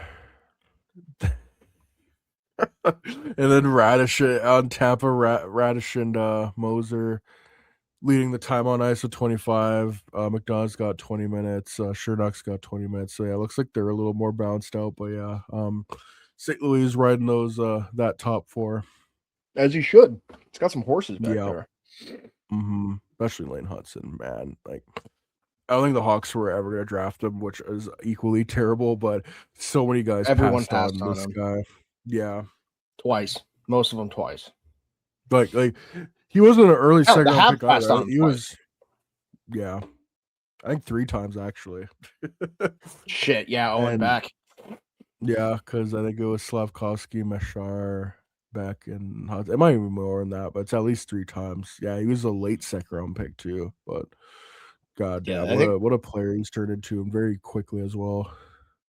End of the day with this series, though, it comes down to Montreal is getting scoring from everywhere, and the Lightning need to find that because right now their bottom 6 cannot compete with the Habs' bottom 6. No, Like I just looked, I think 14 out of 18 skaters have a point for the Habs right now. I think like 7 have a point for the Lightning. Granted, Brandon Hagel has 4 goals, and Jake Gensel has like 5 points, but still, things like that matter, especially when you are as top heavy as the Lightning have been the last couple of years. Mm-hmm. I hope Tampa wins tonight because I just want to see more of this series. But yeah, I mean, even if Montreal does go down or go up 3-1, like it could still go 7 games. Like it still very much up for grabs this series. Definitely. Boston and Buffalo. What are your thoughts been on that series? Like thankfully Buffalo was able to maybe shake off some nerves and win that first game, which was electric. That crowd pop when they went scored those 4 goals in like I think it was I can't remember the time, but it was within a very short time frame. It was all within the 3rd period. I think it was like a little over 10 minutes, but incredible win, their first playoff game in 15 years, and then like they kind of expected to do the same in game 2. Boston went up early, but they got that extra goal, made it 4-0, and yeah, they couldn't mount a comeback that time. But yeah, they go into Boston on the road. They switched to Alex Lyon, who's playing in Boston again, and they won that game, and now they are up 2-1. Do you think Buffalo is in control of that series, or do you think Boston's got a comeback in them? It's an interesting series because in essence, like you were talking about it last night, Boston is in a sense what LA is right now. It's just they have David Pastrnak and Morgan Geekie and guys who can score at a point a game, right? It's interesting, man. It's interesting because you look at on paper, Buffalo should be taking care of business, especially now that Lions and net. I know they had to kind of give the Tigers the veteran thing to UPL, but in my opinion, Lions should have been starting since game one. Well, I mean, isn't Lyon the veteran though, like the older guy? But I guess No, but UPL like is the veteran in in the Buffalo is what I meant organization. more. Yeah, no, I know. Like what you mean. UPL's been there through all that shit, so of course they're gonna give him game one. Like that's more what I meant. But you're right. Yeah, No, I know. Lyon is the veteran. But I just think even with Boston playing this trap style and like they're getting performances out of guys like Arvidsson right now. Buffalo's Yeah, just that have second that counterpunch line. right now.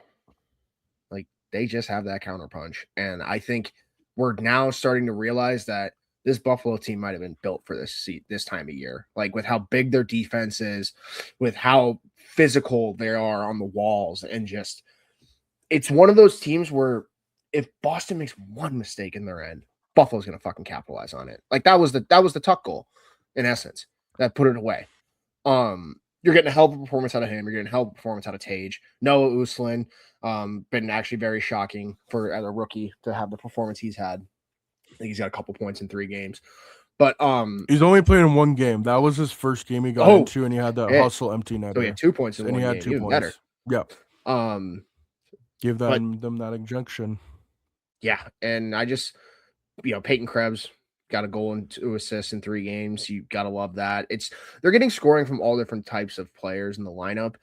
And it's exciting to watch, honestly. And you look around and it's like you still haven't even gotten Josh Norris involved, really. Rasmus Dahlin hasn't scored yet. Ryan McLeod and Josh Stone and Zach Benson haven't done anything yet. Like they're still looking It's for kind of that surprising. scoring. Exactly. Ryan McLeod. You'd think he'd be built for this, but at the end of the day, I just like Josh Stone, nothing.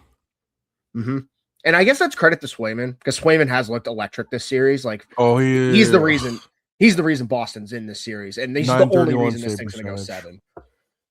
He's got the it factor in the playoffs. Like, yeah, he had that one money in the playoffs. He's just he was money in Worlds too. He just kind of sucked in that one Olympic game. Like that was literally it. But yeah, like Swayman's been lights out, and you'd like to see Pasta get a little more involved. Like, I don't know, Boston's power play looks so directionless right now, and I feel like it never looked like that this year. It'll be interesting to see how they shake things up. But for what their talent on their roster is, the fact that they're even here is credit to Marco Sturm. But I think Buffalo's just got a counterpunch for everything they're giving right now. And now that Lions in that, yeah, this might. I'm very curious how game 4 goes today. I think it's the first game of the day at 2. So I'm curious. Well, it's going to be a great day of hockey because I'm curious how Boston comes out swinging because they have. It's another one of those series where if they lose, I think Buffalo wins this in 5. Yeah, I think that's over if they lose tonight. Whereas the other series we talked about, it's not over till it's over. But yeah, it's going to be hard for Boston to come back if they do go down 3-1. Especially for them. Yeah, today, so a couple hours, Sabres play Bruins, and then after that, it's 4 games today. Okay, so like I only saw 3, so yeah, then Avalanche and Kings, which whatever. I just hope the Avs sweep that series today because I have not cared at all.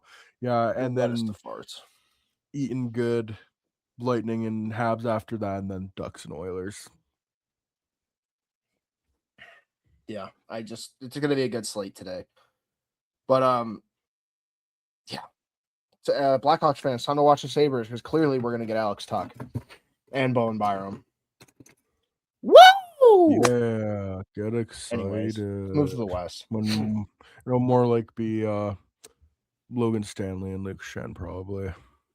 Just fucking put the bullet in my mouth, honestly. Anyways, suck start. Where do you want to start in the West? Well, I guess we were talking about it. Oilers Ducks. Because that's just been like fuck defense, all offense, and I love it. Yeah.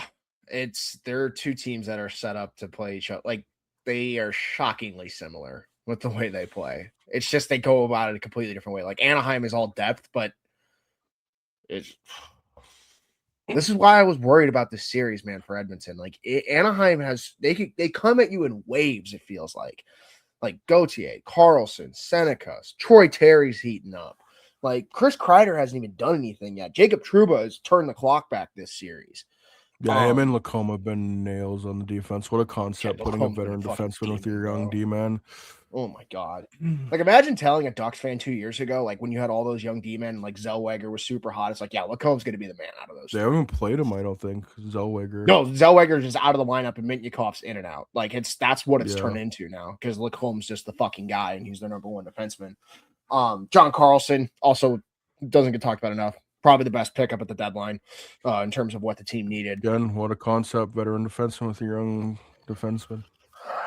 We need to stop Who's been talking about saying that that? terrible hockey team, please. I'm Like, I'm done. sorry, I'm yeah, done that's- talking about them today. Like done talking I'm so about them. sorry. But I am. I think we all know what the story of the series is. 97 has not looked like 97. It's that simple. Nope. Neither has Draisaitl, neither has Bouchard. Well, Draisaitl gets an excuse. Pretty sure he's playing hurt, but Oh yeah, yeah. McDavid, like nothing can explain that spinorama backhand on the Paling goal. Like he just pizzaed it to Oh. fucking no one. When have Yeah. you ever seen Connor McDavid do that? Nothing's coming to my mind when he's Exactly. done something like that. So And God, it'd be a real shame if you dick this series away and all your deadline acquisitions are scoring and you're actually getting depth scoring. And this is the series you lose because your stars don't show up.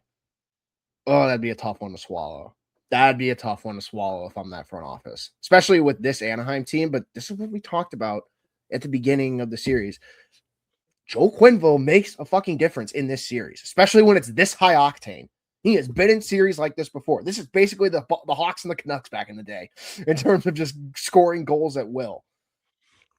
He's going to have the counterpunch that I don't think Knobloch can find. And maybe like we talked about with Kucherov, maybe McDavid just fucking drops 4 points tonight and the Oilers win 6-2 and we're going back to Edmonton tied up. But they've been in like worse Connor spots Ingram before the Oilers. But how much do you want to do this? How much do you want to tempt fate over and over again with the team you should be do beating? you want to do this or not? Yeah. Do you actually want to do this or not? But Yep. they're brutal. They're brutal. And if they lose in round one, it's downright unacceptable. Especially with an Anaheim team that Oh, has that whole front office should be fired. Like Connor Jamal Ingram's got an Adams, 850. you're not going in. Ugh. Yeah. It sounds like they're starting Jari in game 4, so good luck with breaking. that. We tried to stop the dam by putting duct tape on the wall. The Well, dam's they still didn't gonna try break. Flex Seal or whatever it was. So maybe they should try that. But Yeah, you got 3 goals from Kasperi Kapanen. dude, Got like this is 4 what I'm points out talking of about. Podkolzin. How 2 are you goals out of losing Dickey. this series? Connor Murphy's He's got a goal. Connor Murphy's got a goal. You should not be losing this series, man. First Zach Stanley Cup Hyman's playoff gotta be goal better. for him. Yeah, Hyman looks rough too. Like that's a big one. I know the easy thing is just to say they're injured because they played a lot of playoff hockey, but man, yeah, they need. This is the year. The boogeyman's not here. Like you have to try. Ugh, it's brutal. But shout out Cutter Gauthier, man. He's built for the Stanley Cup playoffs. Holy shit, him and Leo Carlson are electric. Like, oh my god, this Ducks team is going to be so fun for years to come. Terry. What a concept! Surround them with veterans that have been there before, like Chris Kreider and Jacob Trouba, and all players. Alex Killorn's a great one. And he's had a great series too, honestly. Yeah, man, they're deep, they're fun. The fact that like McTavish is an afterthought right now is crazy. Beckett Seneca's only got 1 goal in 3 games, and I've never heard of these guys. But I've never heard it's of his presence on the ice. That's the thing. Like he's been making plays. The puck's just not going in, but the puck's going in for Troy Terry.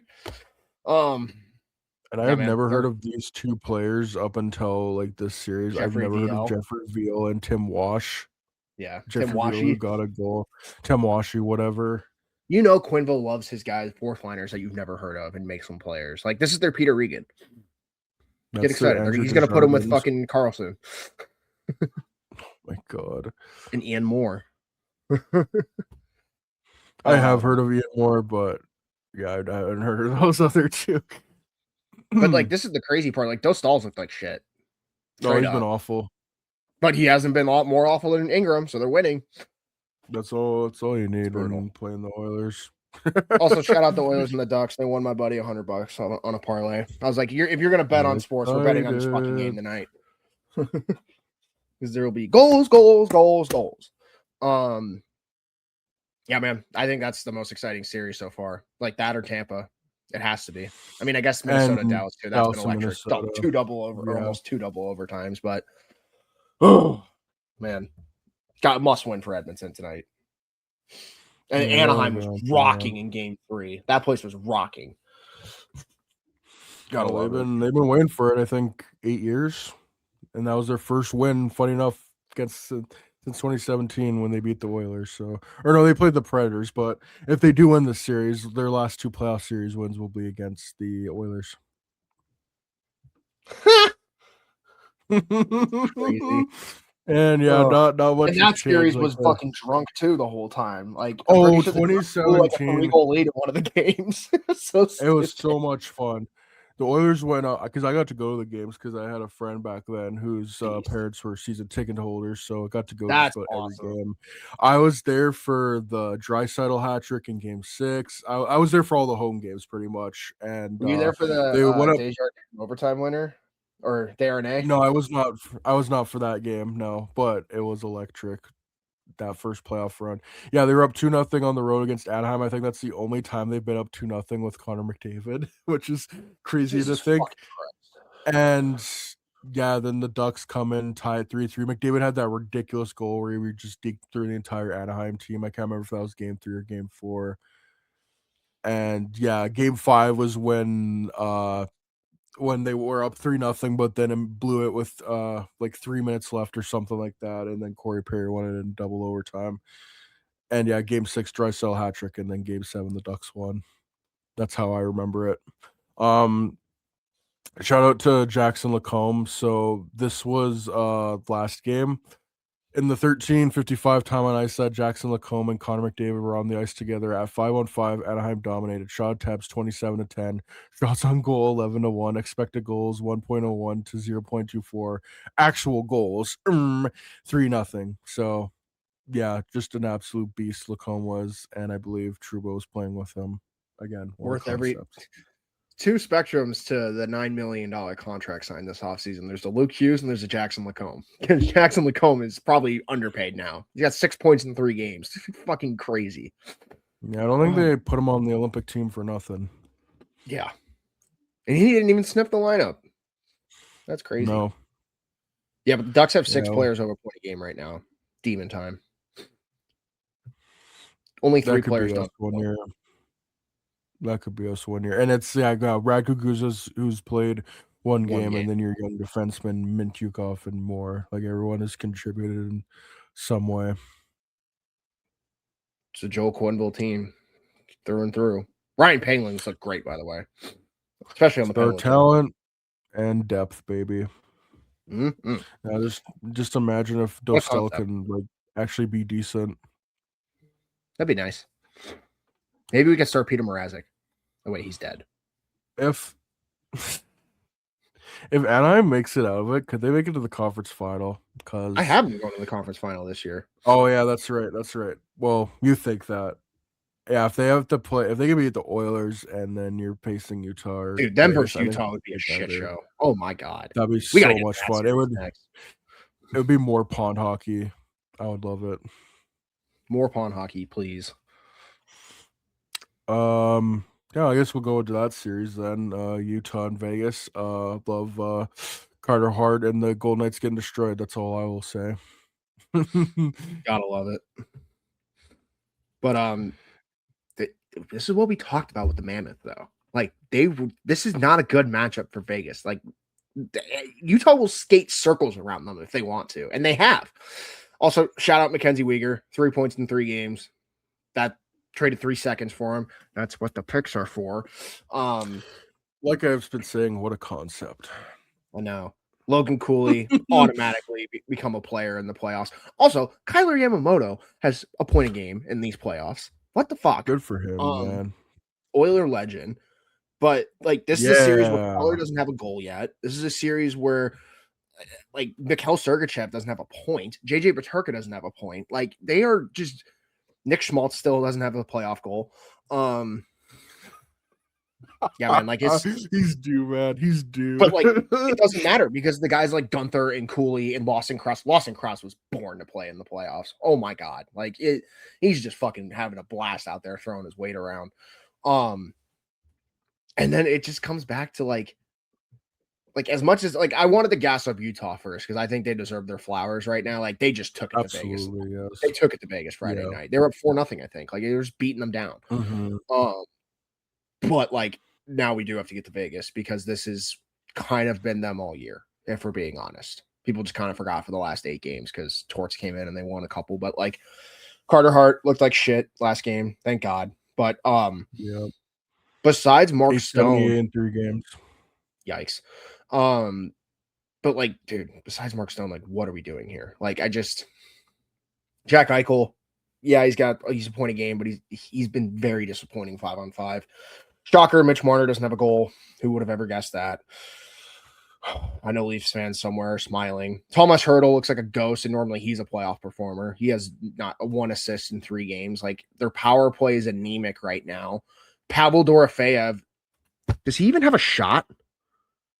He has 8 shots. Okay, he has 8 shots this series. No points.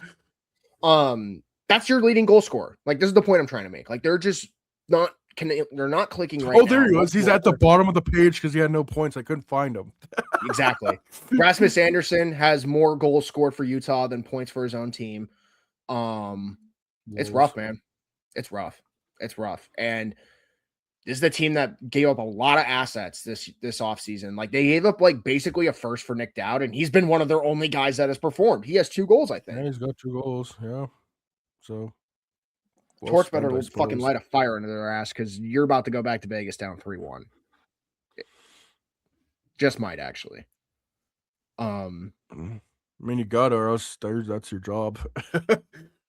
Well, yeah. Oh, yeah, he's only signed through the season. But, like, I don't know. The roster construction of Vegas has always been concerning to me. Like, they have star talent, but, like, it feels like you're just trying to fit a lot of square pegs in round holes with that team. It's like when you play franchise mode in NHL sometimes, like when you make too many trades, they just don't click ever. I feel like that's kind of what's happened now. Like there's no cohesion with this team. They're overdoing it. Yeah. And like this could all change tonight. Like Jack Eichel could fucking just take over like we know he can.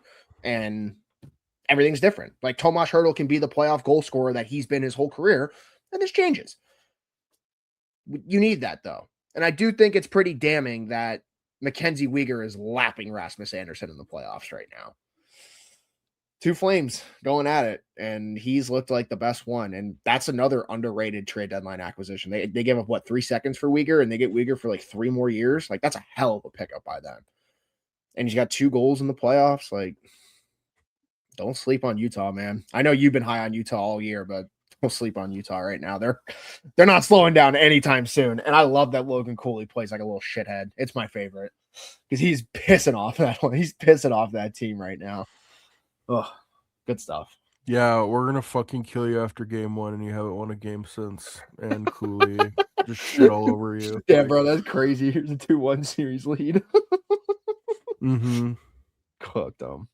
What the yelling tiger versus the thinking monkey. There's another example of that, or yelling lion, whatever. Like a woke. Yeah. Logan Cooley, these playoffs. Should think like a woke. There's no way they switch Carter Hart, do they? Like they don't go to Aiden Hill. Oh, I don't know. Like we've seen a lot of goalie switches, and it worked out for for Pittsburgh, I guess. Like I don't know. Like I guess fair. I guess you're just riding with Carter Hart at that point. But Carter Hart's the reason they got there, though. Yeah. Unfortunately. I mean, they just can't really score. I think they're just bad. Could just be that too. Could be a team that had more losses than wins this year. I don't know. And had like 8 wins worth of loser points. Yeah. Bums. Fucking bums. And still won the division. Yeah, shout 39 wins, 17 overtime losses. Like, dear Lord in heaven.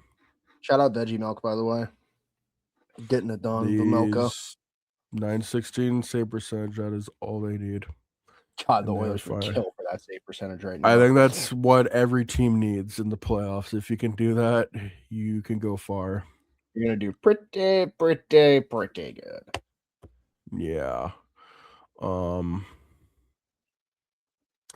Yeah, if Vegas loses, there'll be another team that'll be interesting to watch this offseason. I guess any team that loses in the first round is going to be interesting to watch because there's nothing like a first round loss to get your team to overreact, and we would know that from firsthand, anyways. Oh no, how would we know? What are you talking about?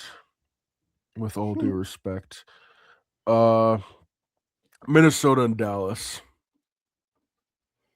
What a fun series! Other than the first game that was a blowout for Minnesota, just everything.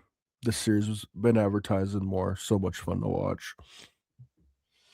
It's a conference final matchup in round one. It's exactly what we thought it would be. There's two juggernauts going at it, two completely different play styles. It's Clash of the Titans. And I'm going to be honest, you got to be thinking pretty happy if you're Minnesota right now because you almost went down 3-1 and Boldy steals that win yesterday. And that's a huge fucking win for the Wild because going back down. Star. I think he's top 5 winger in the for that NHL. contract. I'm starting the dialogue. I don't care. He's better than Kaprizov. In the series, that's for fucking sure. He makes half the money too. Makes fucking 10 mil less than Kaprizov. Yeah, that's fucked. Anyways, might be the best contract in the league when it's all said and done.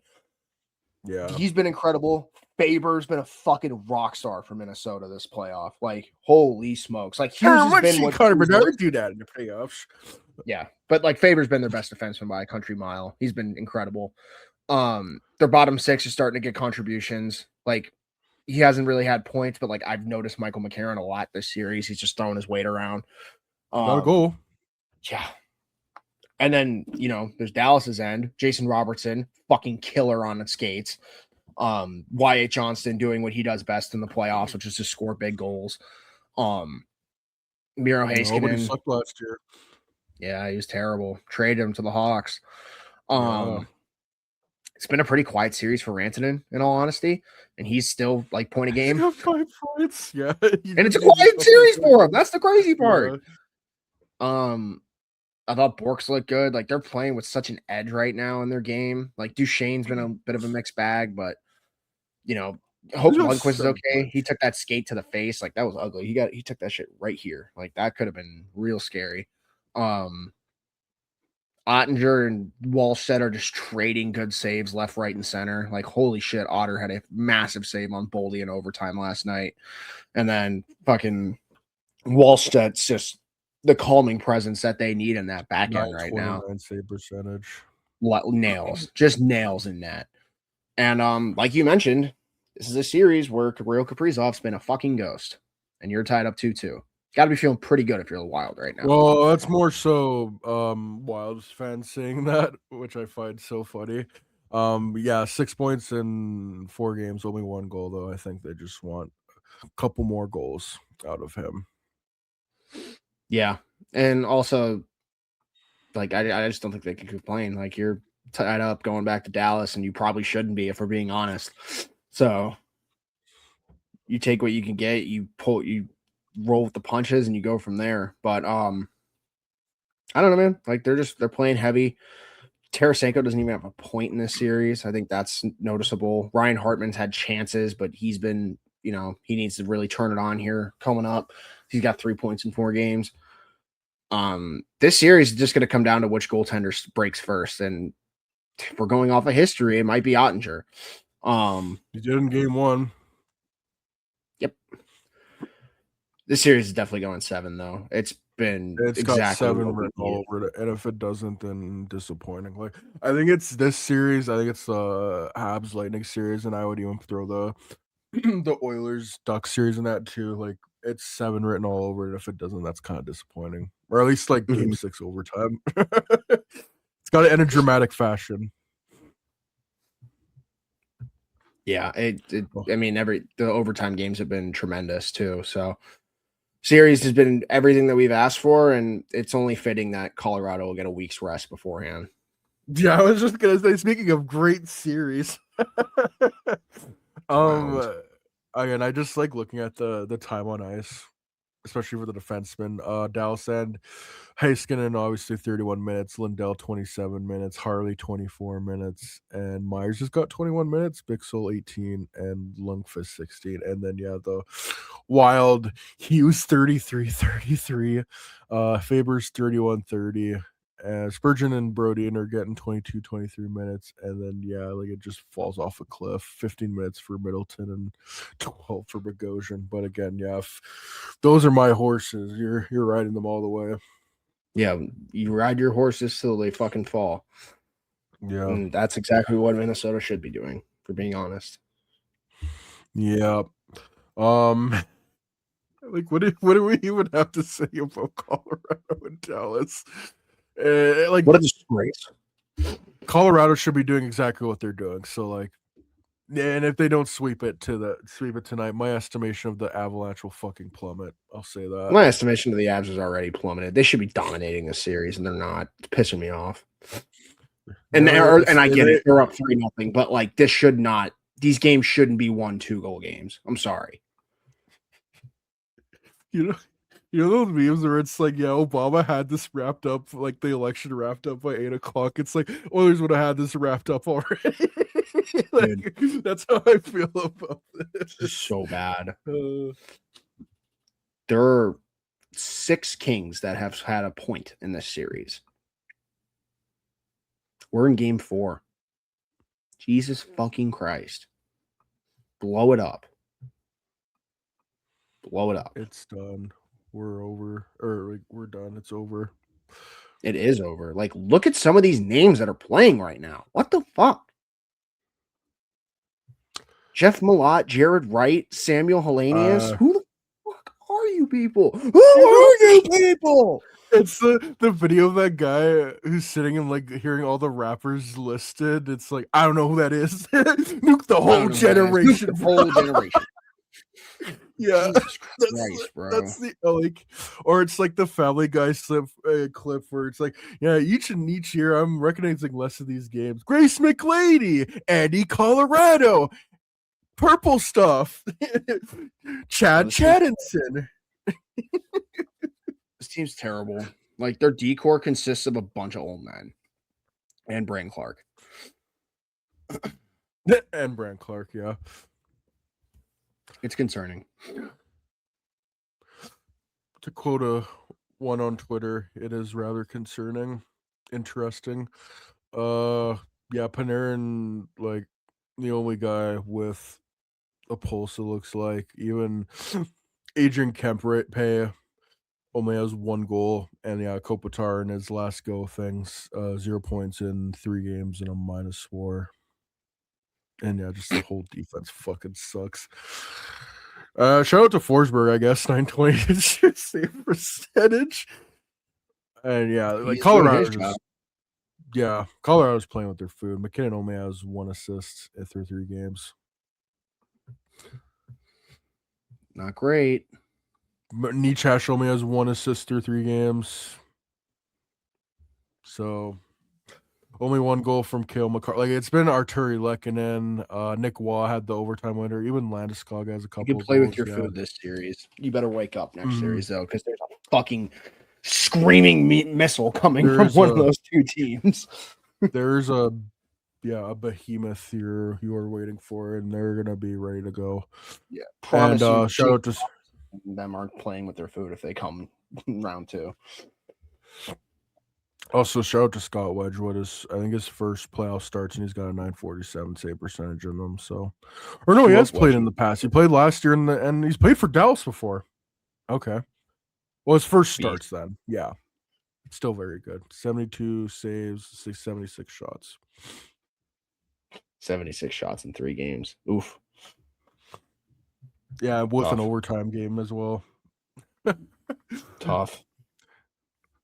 Well, those are the playoff series. We're about halfway through. Like mostly hitting game fours now. One series is wrapped up, and I saw an interesting tweet of how the Blackhawks just decided to tear everything down a few years ago. Well, you still got teams like LA and the Penguins in the playoffs and still trying to win with their core one last go things, and hasn't worked out for them. So just found that interesting. I did want to talk about some vacancies. Like Sonny Mena got hired with the New Jersey Devils, which is their John Tavares GM edition, because he was a Devil fan growing up. He worked with the Devils before and was instrumental in them drafting Jesper Bratt. So yeah, that's going to be a lot of fun to see what he does there in New Jersey. And yeah, Toronto's still interviewing. Sounds like John Chayka could be a match.